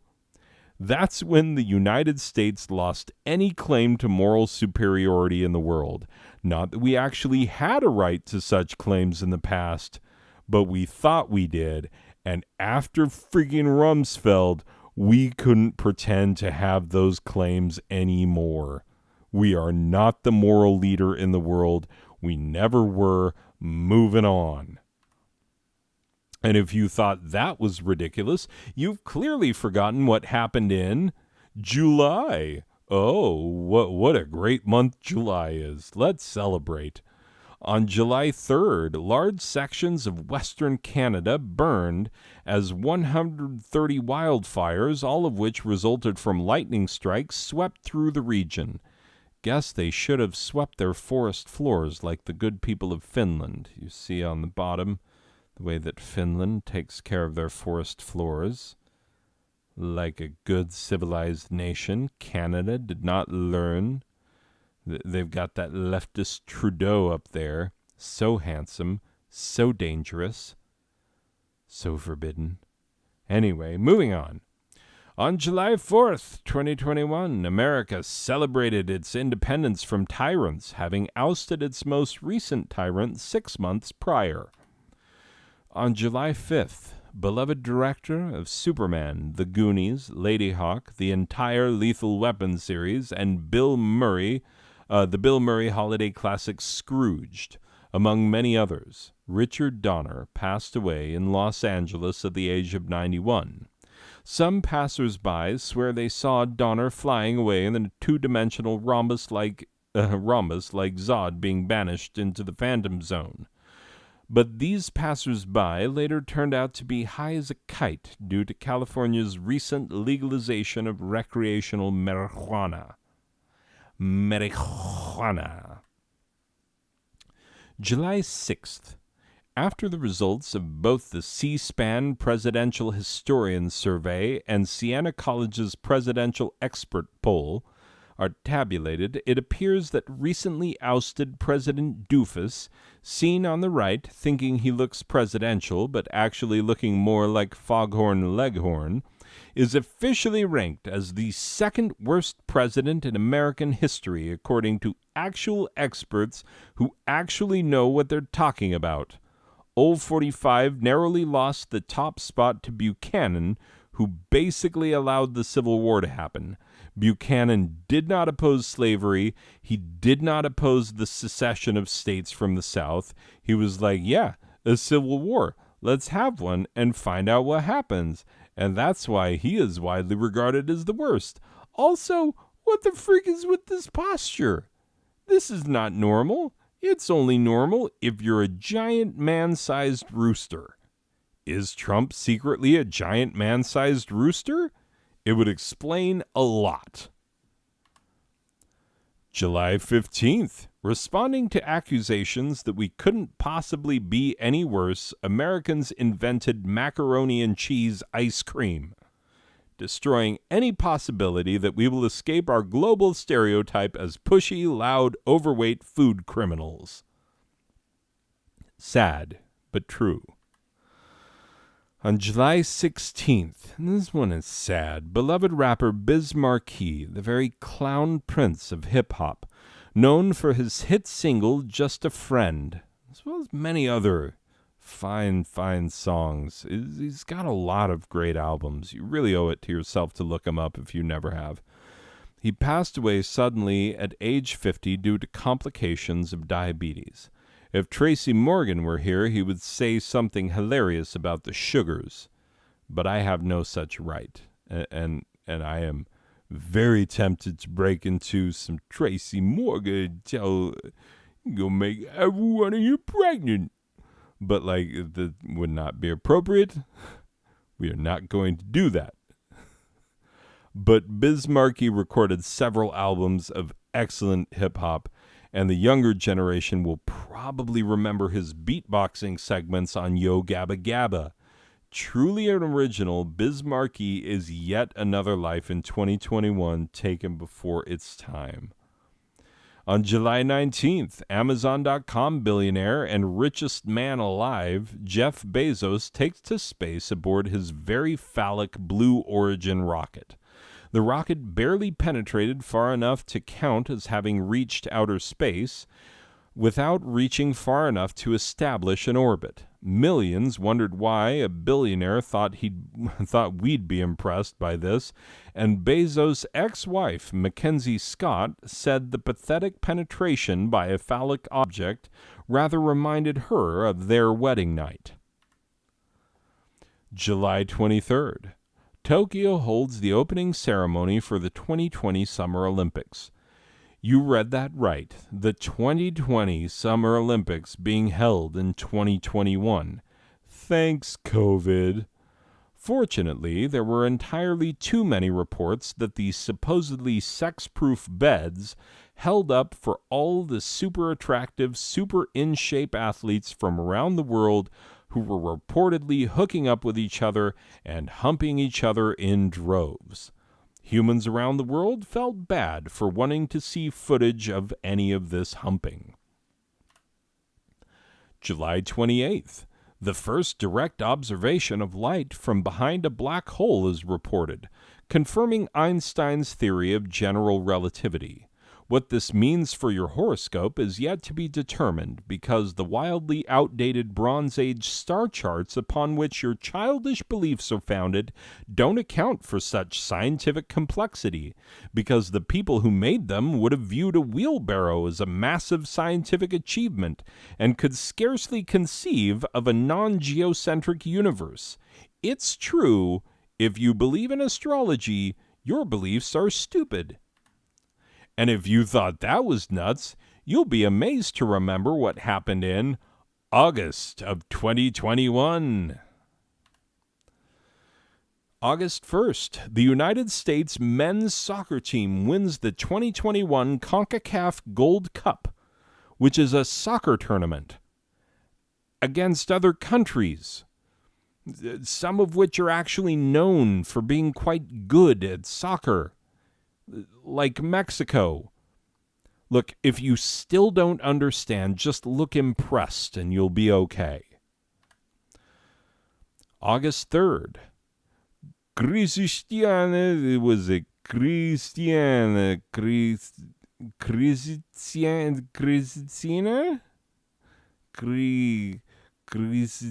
I think. Tsimanutskaya. Why you have such difficult name, girl? Kristina Tsimanouskaya, a Belarusian sprinter who is one of those Olympic athletes you feel bad for wanting to see in bed, was given political asylum in Poland because her nut job of a president wanted to force her back home following some of her critical posts on social media. Thank God we didn't give her up like Lukashenko gave up Protasevich. Tsimanouskaya can be seen on the right, knowing what she did. Oh, she know what she did. She look all kind of good as what she did. Shoo. On August 9th, the United Nations Intergovernmental Panel on Climate Change released its 6th assessment report, which concluded that the effects of human beings on climate change are now, quote, widespread, rapid, and intensifying.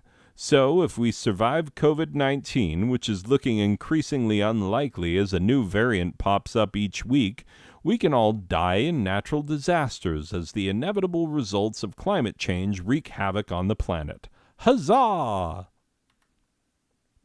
August 22nd, musician Don Everly, on the right, looking like an early rock god.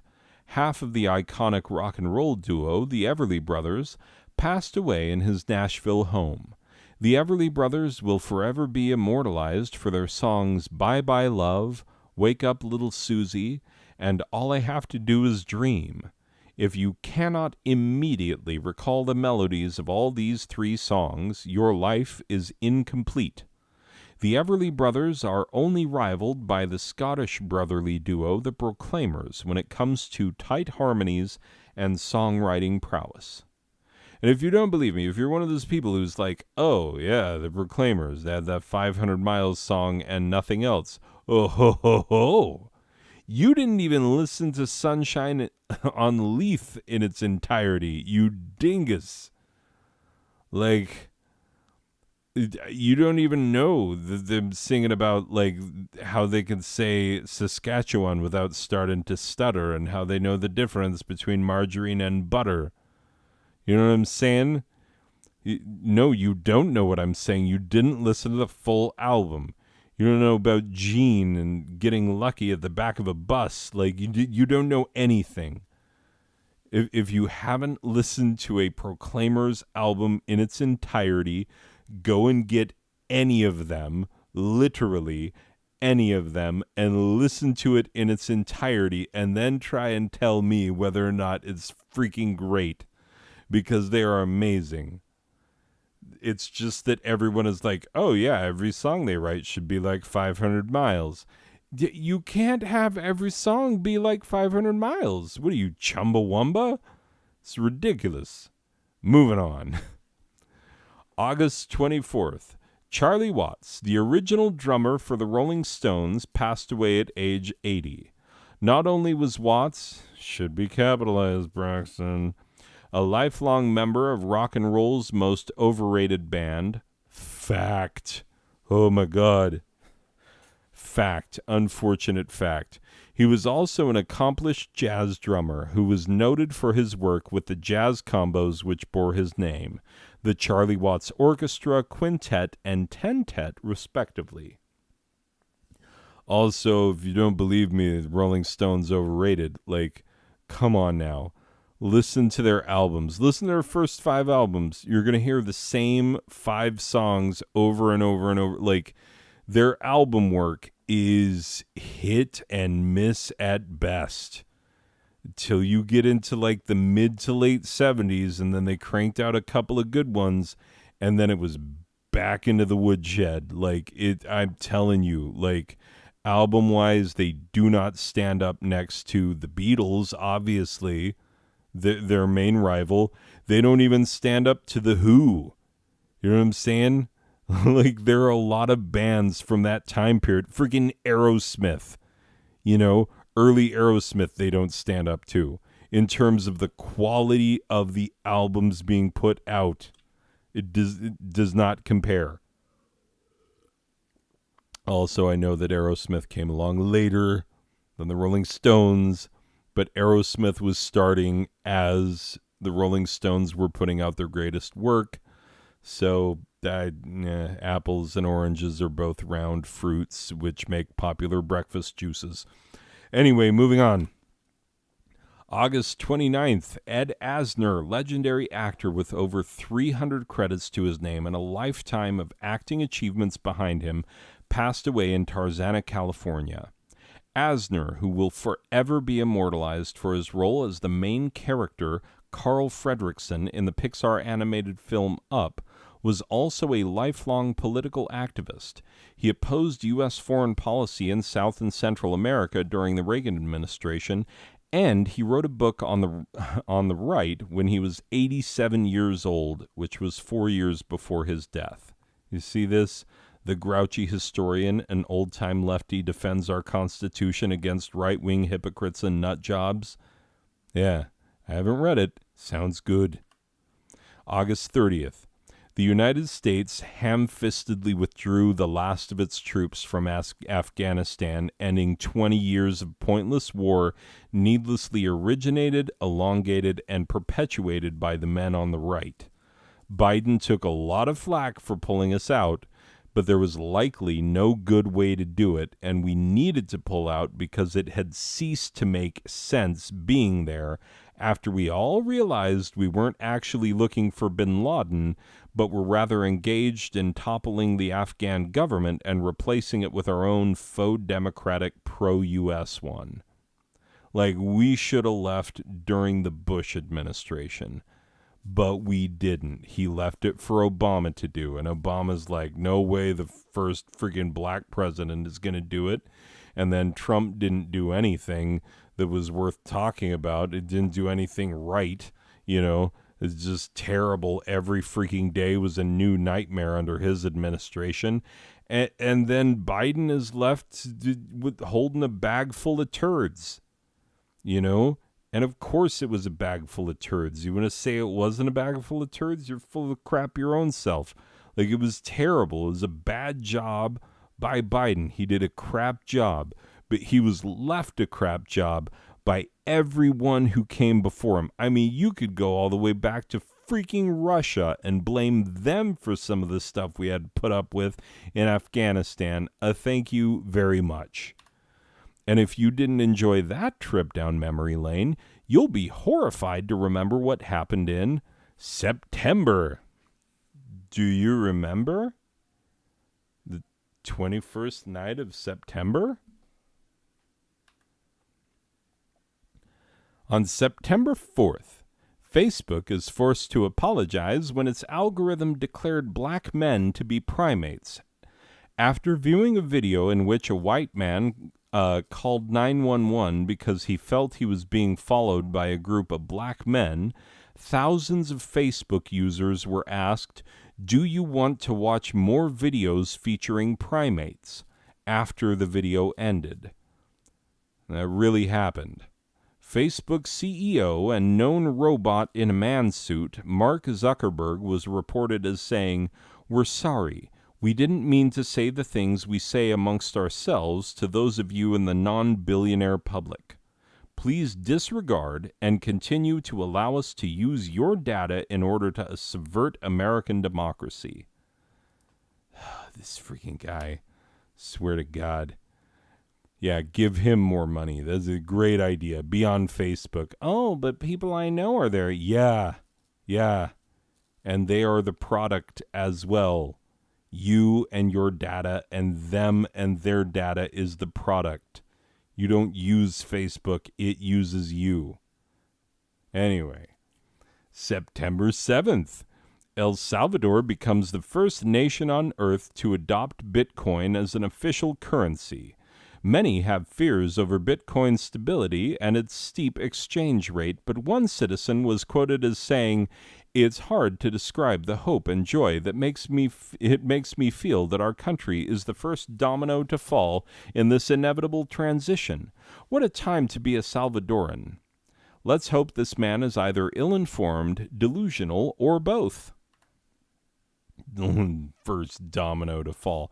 I mean, that's what you want to be. You want to be the first domino to fall. Yeah, that's always, when good things are happening. Oh, we're the first domino to fall. Oh, look at us. Okay, September 14th. The world lost a bit of its joy and mirth when one of the funniest humans ever to walk the planet, Norm Macdonald, passed away following a long, unreported bout with leukemia. Macdonald continued to be hilarious during the years of his physical decline, even recording his hilarious Hitler's Dog, Gossip and Trickery, a stand-up special that you should see. It's on Netflix. Anyway, he recorded that, 36 episodes of his Norm Macdonald live podcast, and 10 episodes of Norm Macdonald Has a Show on Netflix, and he also lent his voice to numerous credits during this time, including something like 46 episodes as the Pigeon in Mike Tyson Mysteries, and he remains the greatest SNL Weekend Update anchor of all time. Fight me. I'm serious. There is no one funnier. This man was the best. There will never be another. Also on September 14th, in a move that reminded us that we have other worries in the world than the ever-present threat of death by COVID, North Korea launched a few missiles which landed just outside Japan, just to show that they could. In their press brief following the launch, they threatened to, quote, sink Japan and turn the U.S. to ashes and darkness. Hours later, South Korea launched its first submarine-based ballistic missile just to prove that it could. People paid attention for a moment before realizing that they can't be more afraid of death than they currently are and proceeded to not care. September 15th. The United States, United Kingdom, and Australia reached a trilateral pact which will allow Australia to build its own nuclear submarines. This pact upset the French, who were shocked at not being invited despite dropping several hints at wanting to be included, and having released multiple press statements simply reading, ahem, in an attempt to reach the notice of the involved countries. Sad to say, we will not get to tell jokes about the French submarine Les Aubes being full of semen for the foreseeable future. Les Aubes is full of semen. Les Aubes it's a funny French term for penis. Moving on. September 21st. See, Braxton, you explain the joke, and then haha ensues. That's why I need that Captain Haha chair that I'm talking about. You hear me, Chaz? Captain Haha, that's me. Rem Pemberton of the Clemson Pembertons, Captain Haha, don't forget it. September 21st, Melvin Van Peebles, world-famous actor, director, composer, novelist, and playwright, passed away at age 89. Van Peebles was best known for his 1971 blaxploitation masterwork, Sweet Sweetback's Badass Song, which he produced, wrote, directed, starred in, edited, and composed the score for. The film's dedication reads, "This film is dedicated to all the brothers and sisters who have had enough of the man." The seminal ending of the film shocked black audiences who were surprised to see a black man on film getting away with anything. And I'm not kidding, that's actually true.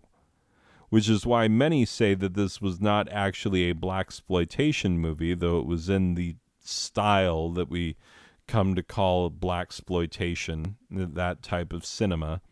Anyway, but yeah, black audiences saw a black man actually get away with it, and they were like, my God, it is a whole new day. And look at him right there selling that. Is a total badass selling that badass film. It's true. September 25th. A cryptocurrency trading hamster beat Warren Buffett and the S&P 500 in investing. The hamster received a 20% return on his investments, while Buffett and the S&P struggled to reach a 5% return. This news terrifies those of us who don't understand investments because it proves to us that nobody else does either. Our money is fake and could fall apart at any moment. September 26th. Germany held its first federal election without longtime chancellor and international hottie Angela Merkel, marking the first election since 2005 to not be graced by her steady hand and piercing blue eyes. Olaf Scholz, noted Mr. Magoo impersonator and former vice-chancellor to Merkel, was able to form a coalition government, becoming the new chancellor following an election which saw entirely too many members of the far-right Alternative für Deutschland elected to seats in the Bundestag. Or is it Bundestag? My German is not very good. You're going to have to forgive me. I don't actually sprechen the Deutsche. I wish I could. That's my motherland. It's where my ancestors came from. Deutschland. I wish I could spreche the language, but I can't. It's too hard for me. Anyway, we should all get nervous when German politics shift to the right. Am I right? You know I'm right. September 29th. Artist Jens Hanning returned 2 blank canvases to the museum, which had paid him $84,000 to paint 2 original works on the aforementioned canvases. He declared his new work to be titled Take the Money and Run. The museum, which is still not satisfied with the artist's explanation, is displaying the blank canvases anyway. In response, those of us who don't understand modern art have never been more ready to say, "How can that be art? I'm not artistic and I can do that." I have placed an image of the paintings on the right. Or have I? You'll never know. How could you tell? If I put them there, if I didn't, how would you know? And if you didn't enjoy that trip down memory lane, you'll be horrified to remember what happened in... It's a spooky month. October 1st. The 2020 World Expo kicks off in Dubai. Originally postponed due to COVID-19, the event is scheduled to take place over 6 months and focus on issues of opportunity, mobility, and sustainability. The organizers of the event, who are apparently immune to irony, had trouble navigating past the abandoned supercars through the artificial palm tree-shaped man-made island and into one of the mostly empty skyscrapers in which the event was being held. They then proceeded to enjoy a light lunch which consisted mostly of lies and their own fart fumes.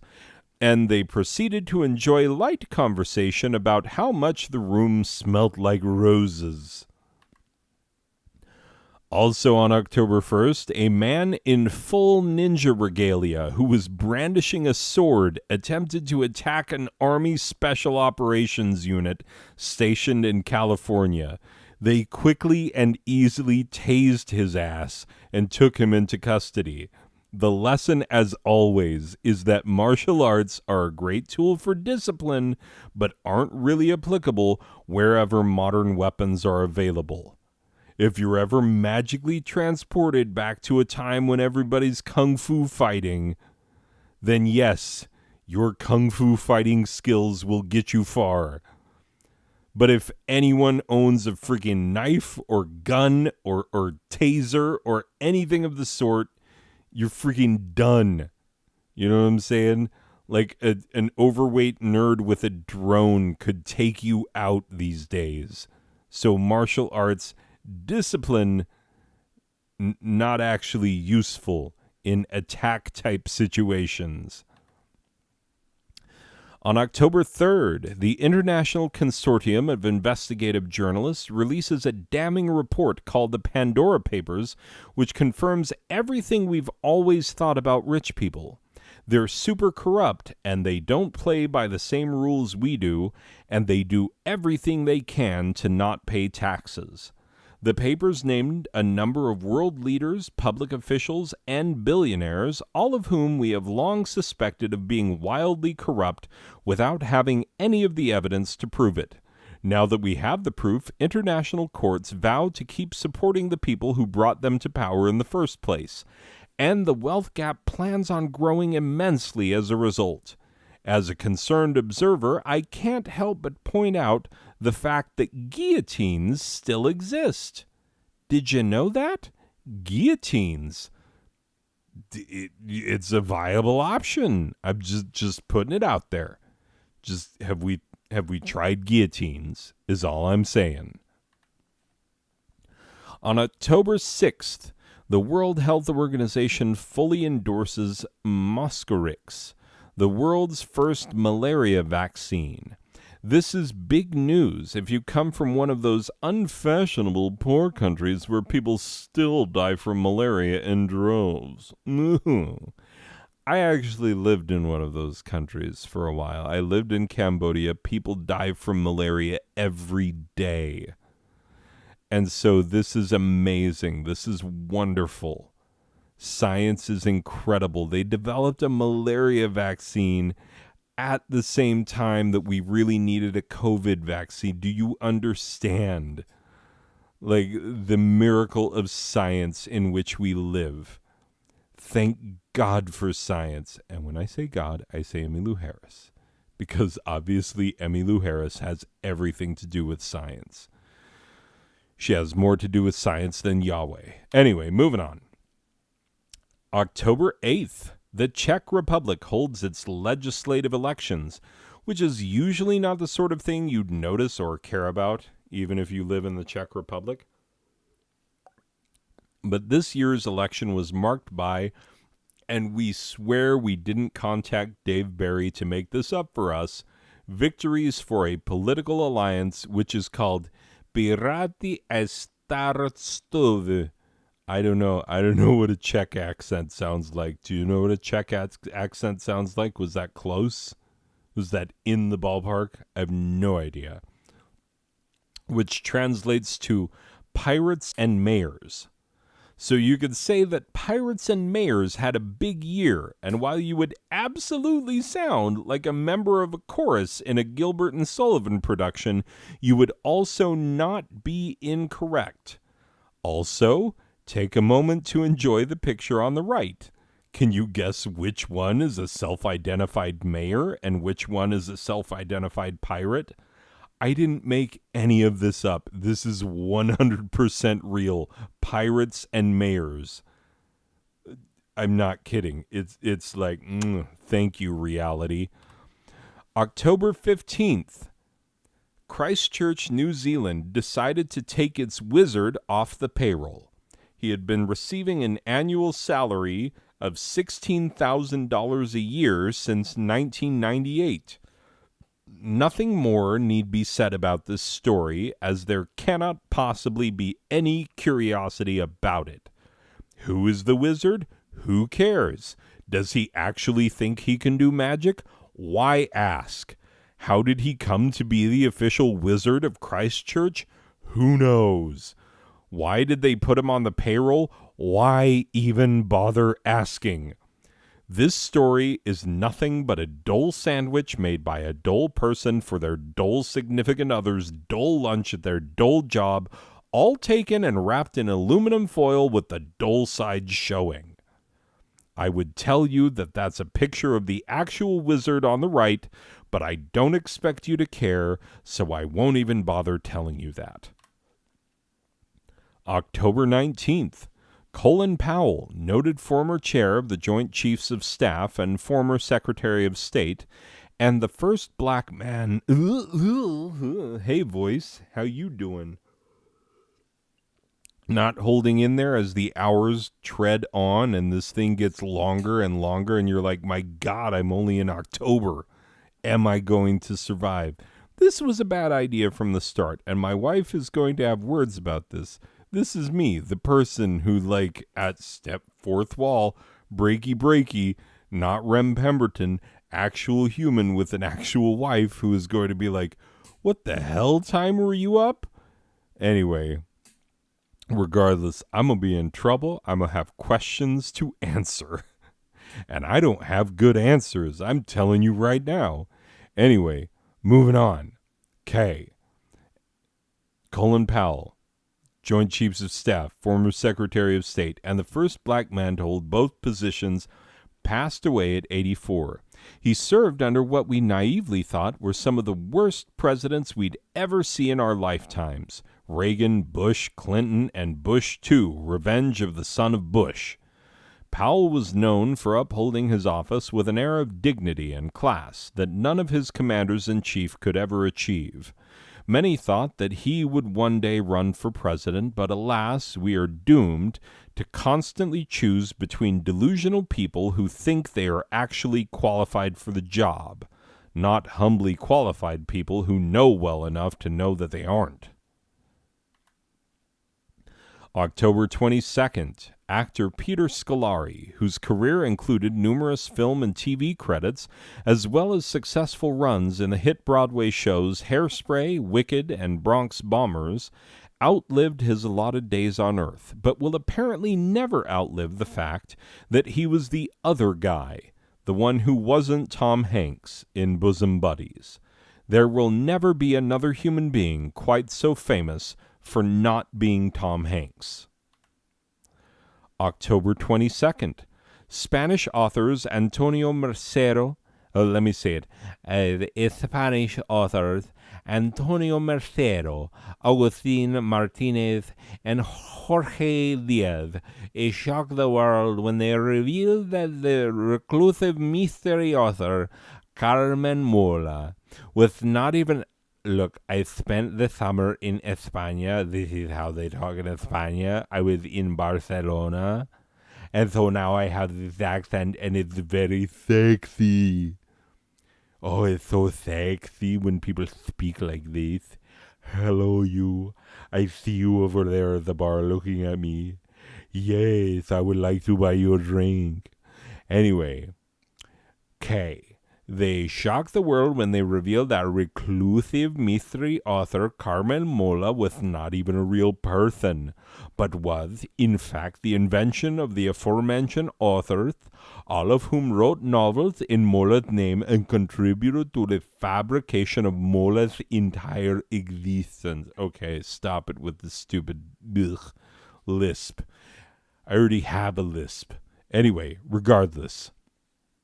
These three men invented a woman who was supposedly a reclusive mystery writer, and they made her up entirely, like 100% hoaxified her as a person, and people were like, oh, I love Carmen Mola. She's like a reclusive, awesome mystery writer. Meanwhile, it was these three freaking guys actually writing the books and creating the story about the author's very existence in the first place. So, yeah. Confused as to why anyone would do such a thing, the women of the world sat back, still confident in the fact that it took three men to even believably claim to do what one of them actually could do if they put their mind to it. October 31st.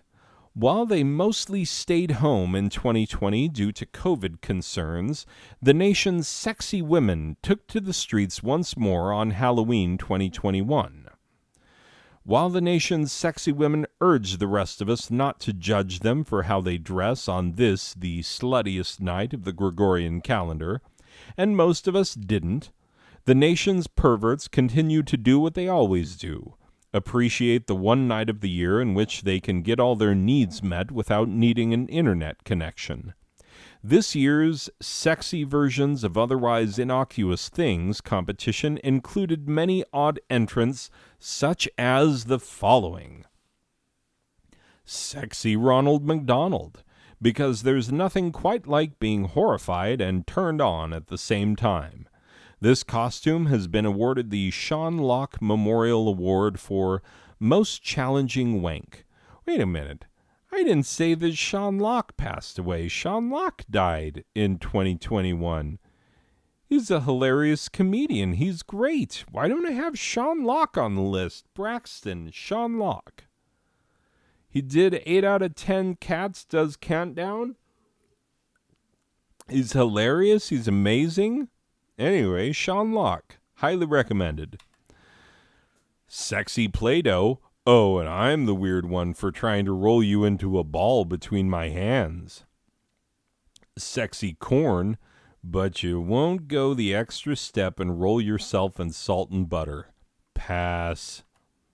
Sexy Grinch, because there's no time like Halloween to trot out a slutty version of a beloved Christmas character. By the way, I love Christmas, but there's nothing I hate more than seeing Christmas stuff outside the month of December.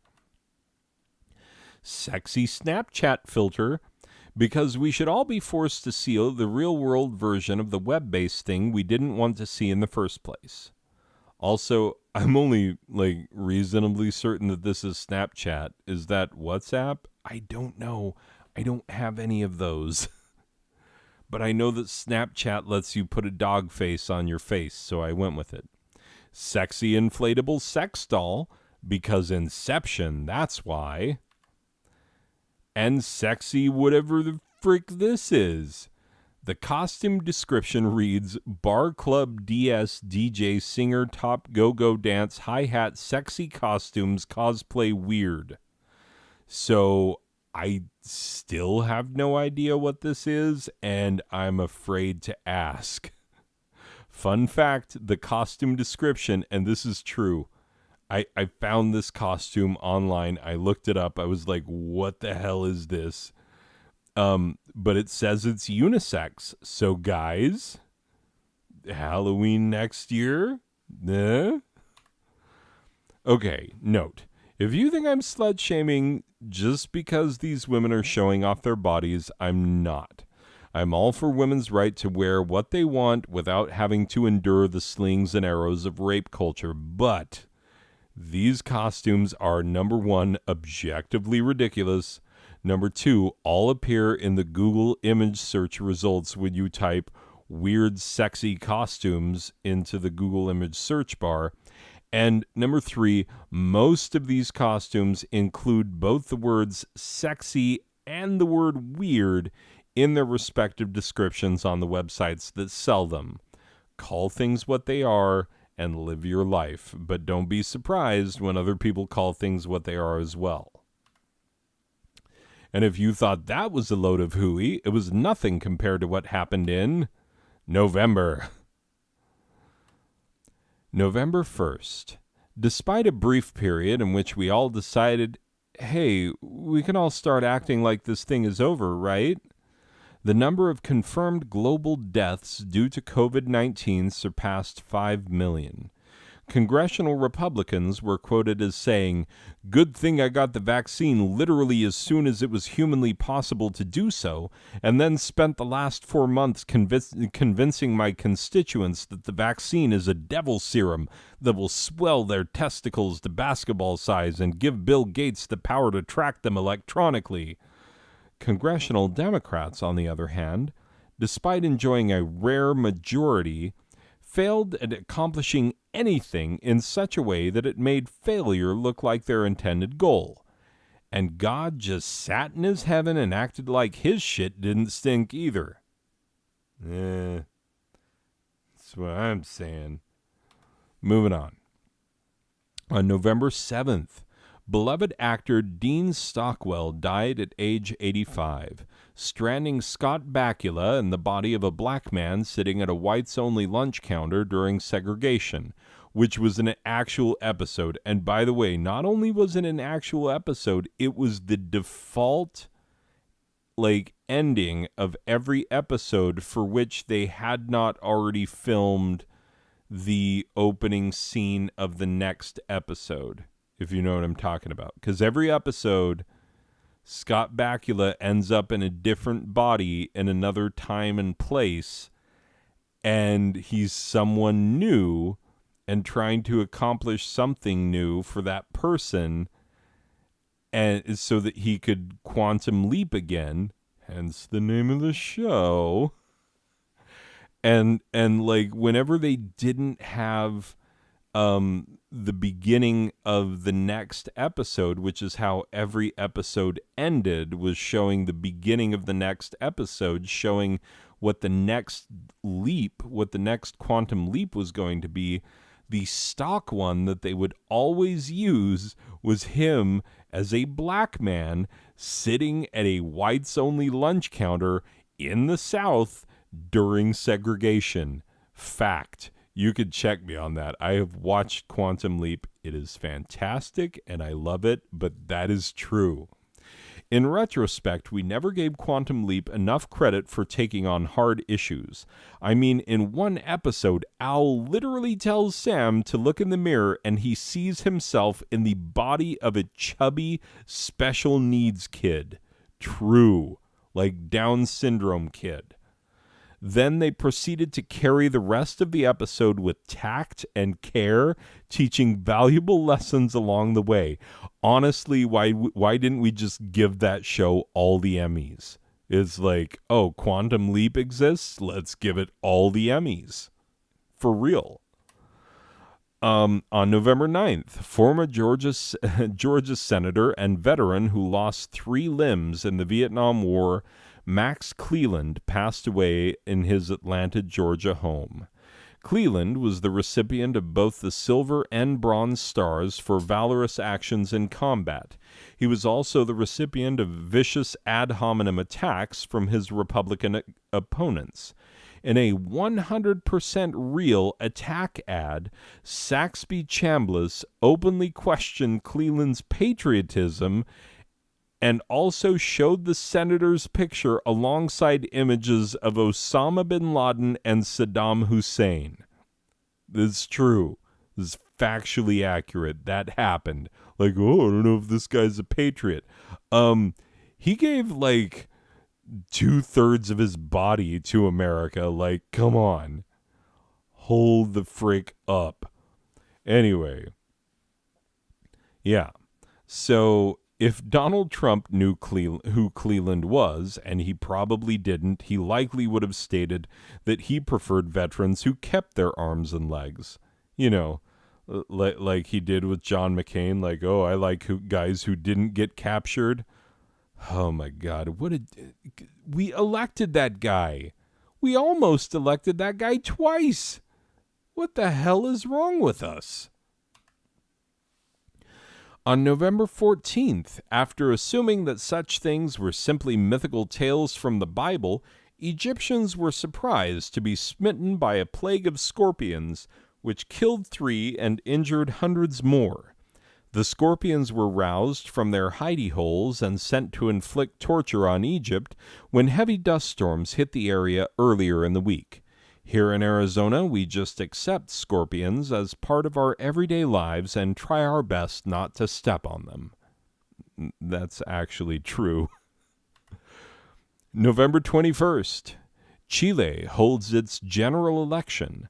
The center-right Chile Vamos coalition were the big winners of the parliamentary election, with the left-wing Apruebo Dignidad coalition trailing them by Apruebo Dignidad?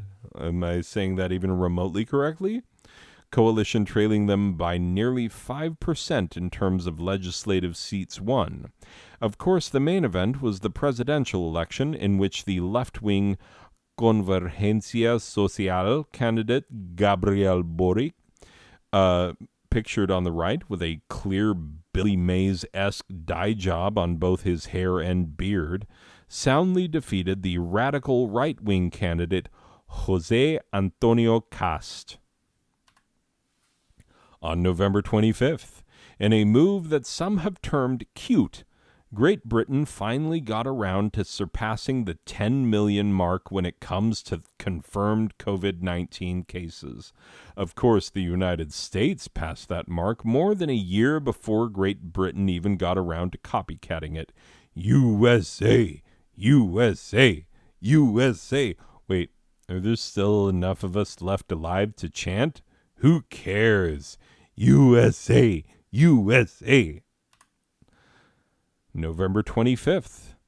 Due to a looming maple syrup shortage, Canada releases 50 million gallons of maple syrup from its federal strategic maple syrup reserves, is declared to be 2020-2001's champion in the annual Most Canadian Sentence in the World contest. The sentence, which describes something that actually happened in 2021, narrowly beat out last year's champion sentence. "I've been out there watching Gordy fight a moose with a broken goalie stick over the last case of Molson's and an autographed Don Cherry jacket, eh?" It's a pretty Canadian sentence. Also, for you Americans, Don Cherry, look at him. He's a dapper gent.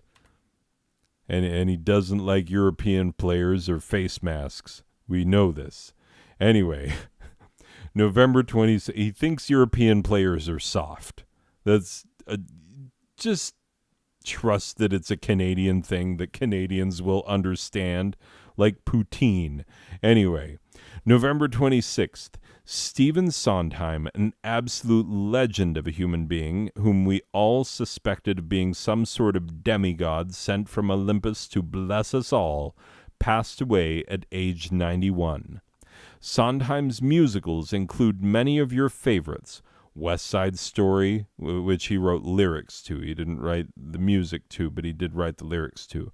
A Funny Thing Happened on the Way to the Forum, Company, A Little Night Music, Sweeney Todd, Sunday in the Park with George, Into the Woods, and many others. Everything there except for West Side Story, he wrote book and lyrics.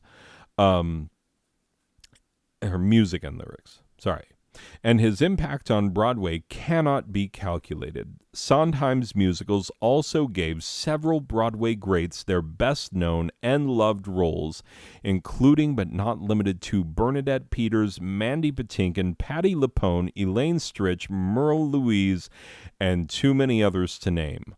On the day he passed, he was still working on a new show. The word legend struggles to adequately describe him. Left a giant Stephen Sondheim-shaped hole in our hearts when he passed. True. On November 30th, Barbados became the world's newest republic as the Caribbean nation ended its allegiance to the British Crown, which it had been under since King James I in 1625, which is actually the same year that King James I passed away, if I'm not mistaken. Fun fact, King James I was the son of Mary, Queen of Scots, and ruled as James IV of Scotland before uniting the kingdoms in 1603. And he was the first of the Stuart line. Do you care about this? No. Do I? Yes. And I can't explain why. One of the first official acts carried out by the nation's first president, Sandra Mason, was to declare Rihanna, yes, that Rihanna, a national hero. See the image on the right. As of yet, there is no word as to whether or not President Biden intends to declare Lizzo a national hero, but he damn well should. I mean, Lizzo. You don't love Lizzo, you're wrong. And if you thought that was lousy, there's just one more month of this nonsense. Thank God, I really need to end. The time almost starts with a 6. I started this so long ago. December. Yes. Thank the Maker. On December 6th, the United States announced that it would hold a diplomatic boycott of the 2022 Winter Olympic Games in Beijing, China, Due to China's many human rights violations, and especially their ostensible ethnic cleansing of the Uyghur people in northern China, to say nothing of their ridiculous policies toward Hong Kong, Tibet, and Taiwan. I mean, they forced John Cena to issue an apology in Mandarin for implying, he didn't even say it, he just implied that Taiwan was an independent nation. Of course, I support the internet's wonderful response to all of this nonsense, in which it has begun referring to China as West Taiwan. Feel free to use that. That's from the internet, so nobody owns it until it becomes like one of those Bitcoin, I own the concept of this things. Okay, moving on. What's that called? A non-fiduciary gain? A minimum capital gains fiduciary? I don't know. I don't know what those things are called. Anyway, moving on. The boycott is likely to have little to no impact, even though Canada, the UK, and Australia added similar boycotts of their own following the United States. Why is there going to be little impact, you ask? Well, the athletes from the aforementioned nations will still be competing. And we all know that's the only part of the Olympics any of us care about. We know that there's some diplomatic stuff that goes on behind the scenes, but we don't care. They don't show like, oh my God, look at all these world leaders sitting at a big frick round table. Like, they don't show that crap during the Olympic triple cast. They don't. They show way too much figure skating, not enough curling and hockey. We know this. We know this. I love Adam Rippon. I want to see him on every show. You could just put him in every show, and I will be happy. Just him and Billy Eichner running through the streets together, hand in hand. I would watch that for days. But you know what? I don't like figure skating, and I don't want to see it. I want to see hockey and curling. Thank you. December 10th. In a classy move that is sure to convince his detractors how good a leader he can be, Donald Trump publicly railed against Benjamin Netanyahu for circulating a video in which Netanyahu congratulated Joe Biden on his victory in the 2020 election. Among several other inane ramblings from his feeble mind, Trump was quoted as saying of Netanyahu, "I haven't spoken to him since. Fuck him." He also falsely claimed, "I tell you what, had I not come along, I think Israel was going to be destroyed." The entire world heard these words and chose not to believe any of them. Instead, we all collectively wondered why the hell Trump would still be rambling about his big lie, the commonly accepted term for his false claims of widespread fraud in the 2020 election. In reality, there was very little fraud, and the majority of it was on the Republican side. In December 2021, when he so clearly lost the election in 2020. Yeah, why is he still complaining about it in December of 2021 when we all know he lost more than a year prior? Then we all remembered that he's banned from Facebook and Twitter, and we all laughed aloud as one.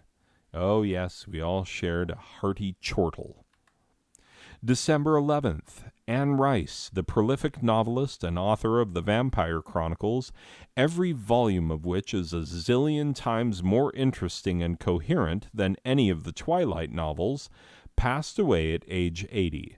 Continuing an odd trend of people dying at oddly specific ages.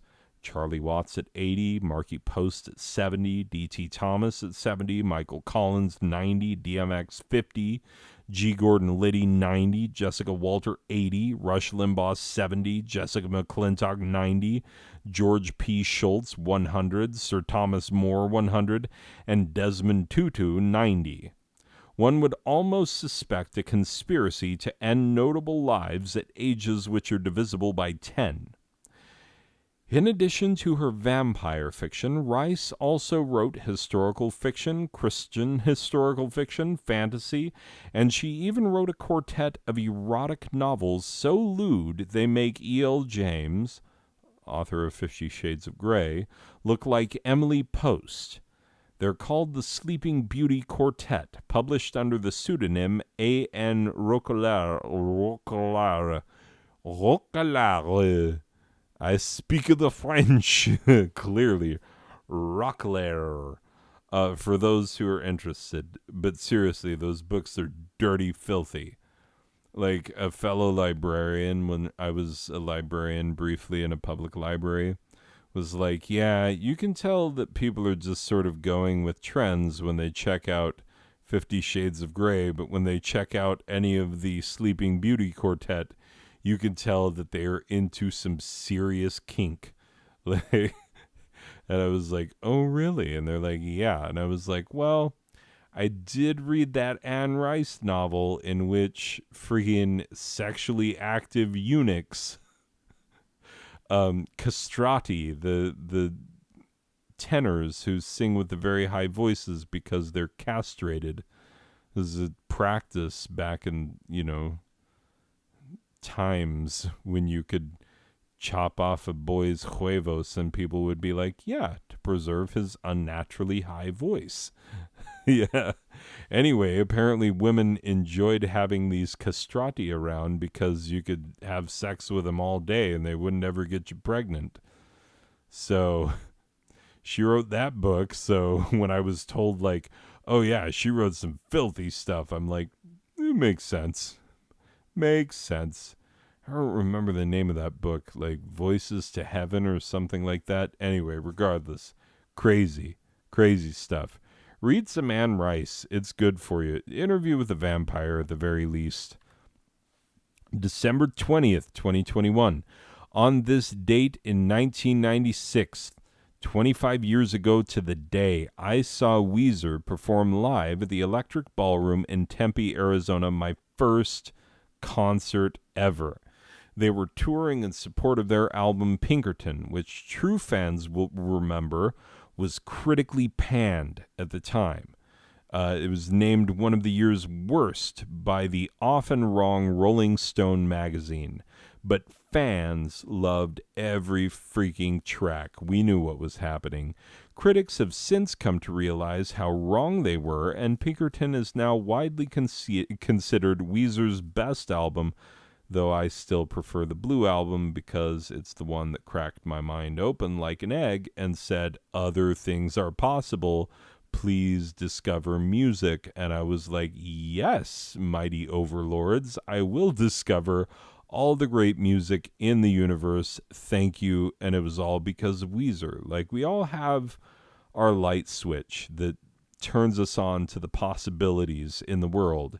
And Weezer was mine. And so I know that, like, yes, there's that Saturday Night Live sketch, which is kind of accurate. I know a lot of Weezer fans or former Weezer fans who are like, they were awesome and now I hate them and please tell them to stop.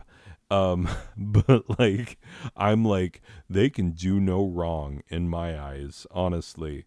But yeah, December 20th is not a national holiday or anything, but it changed my life. It absolutely did. Weezer was then and remains my all-time favorite band. That is factually accurate. Also, fun thing, an Irish band called Ash opened that show for Weezer. They are fantastic and quite a big deal in their home nation. Like, you say Ash in Ireland and people are like, oh, holy frick, those guys are huge. But I saw them in tiny venues with like me and my friends as the only people there because I went to see them every single time that they ever came through Arizona. Anyway, but yeah, Dave Grohl is an Ash fan. He thinks they're awesome. So if you like, honestly, they're very similar to the Foo Fighters. So if you like Foo Fighters, listen to some Ash. You'll be surprised. Anyway, December 23rd. Hardcore Mormons the world over celebrated the birth of the true star of the religion, Joseph Smith. As a noted philanderer, convicted fraud, and inventor of creative fiction, Smith was the clear favorite to emerge as a rock star in the world of the burnt-over district fundamentalist sects. Coming in close second was John Humphrey Noyes, founder of the uber-fun Oneida Brethren, who believed in communal marriage, meaning everyone is married to everyone else's wife, which quickly devolved into Christian-themed orgies. That is factually accurate. The surviving members of that sect founded the Oneida Corporation, which makes high-quality kitchen utensils, I shit you not. You probably have one in your kitchen right now. Also, coming in dead last is Mother Ann Lee, who believed herself to be the living embodiment of Jesus and taught that sex was no longer allowed. Guess why her sect didn't last? No, go ahead, guess. Could it be that celibacy is not hereditary? And that human beings don't want to live without sex, even if it means eternal salvation? Yeah, pretty much. So, yeah, sorry, Mother Ann Lee. Anyway, Joseph Smithmas is not an official Mormon holiday, but it's fun to say, and I actually do, in fact, know Mormons who commemorate the day. I wouldn't say celebrate, but they mark the day, and they're like, Joseph Smithmas. Happy Joseph Smithmas. Anyway, December 25th, 2021, millions of Christians around the world celebrated the date that Pope Julius I declared to be the day that Jesus' birth, in an attempt to counteract all the sweet pagan festivals which also occur at winter solstice. Fun fact. If you had a Christmas tree, gave gifts, sat around a crackling fire, drank alcohol, had a holly wreath, kissed anyone under the mistletoe, used green and red as festive colors, took part in a sing-along, or lit candles, except for those used for Hanukkah, or Hanukkah, of course, you were keeping old pagan traditions and which were appropriated by Christians as your pagan ancestors were forced to adopt Christianity in the 4th century A.D. Even more fun fact, biblical experts don't know when Jesus was born, but they are confident it wasn't December 25th. If the biblical text is to be trusted, Jesus was likely born in the spring or early summer. So keep that in mind. December 31st, 2021, I, Rem Pemberton, will gather with family, the Clemson Pembertons, and friends, those deemed worthy of a Pemberton party, a party which don't stop until Mother starts slurring her words. Having learned nothing from the preceding 143 slides, no wonder it took this long, my God. This is stupid. I definitely shouldn't do this next year. Either that or I should start writing earlier. Anyway, I will ring in the new year, then ring in a new year, my idiot of a heart brimming with hope that 2022 will, by its mere not being 2021, solve all the world's problems and bring peace to the universe like some sort of wild stallion song. No closure. The end. This program was made possible by the Igneous and Gertrudina Buttcomer Foundation and by viewers like you. Promotional considerations provided by Ralph Morgan's Extra Strangly Snakes, the Lonely Ass Librarians Guild, Grandpappy True Reels, Foul-Smelling Balms and Gruels, and the one and only True God. This program was directed and performed by Rem Pemberton. Doesn't this make you wish mint chip ice cream were actually real, Rem? I actually had Snickers ice cream. It's pretty good. Written by Braxton White Guy, who is having a good time right now. Theme song by the Out of Tuners. A little more out of tune than usual, fellas. A presentation of Non-Sober Badger Productions, a subsidiary of the large, boring-sounding corporation with surprisingly questionable business practices, Lawful Asset Holdings Incorporated. A branch of the intentionally vague corporation whose purpose may never be known, the Blaine Group. And communism. It's not dead yet, suckers. This week's lucky listener weekend getaway giveaway goes to Cirillo Cy Piccarilli. Look at a picture of him. I've never done that before. Cirillo Cy Piccarilli. Wait, is Cy the guy who owned the tool and die that cut a custom die for that other guy? What's his name? Oh, yeah, the Sultan of Brunei. Anyway, this die was in the shape of that Sultan guy's left thigh. When I asked why, Cy said, I had to try, but I didn't ask why, because why ask why when the price is that high? Anyway, great tool and die company. Good guy, that Cy. Oh, same guy, huh? Small world. Cirillo Cy Piccarilli, you're heading to scenic downtown Davenport, Iowa, where you'll stay at the fabulous Travel Lodge and dine at the lovely Davenport Cracker Barrel, where real crackers eat, just off the interstate. I was going to look up the number, and then I was like, why? Someone in Davenport going to be like, hey, that's the interstate that runs through Davenport. You do, in fact, if you live in Davenport, that is the actual Travel Lodge, and that is the actual Cracker Barrel in your hometown, so whoopee hooray. Yep, that's it, people. That is it. Holy Moses. That took entirely too long, and now I've got to go to bed. I've got a long day of being in trouble with the missus ahead of me. Please pray for me. Send all of your thoughts and prayers. Stick pins in voodoo dolls. Kill chickens.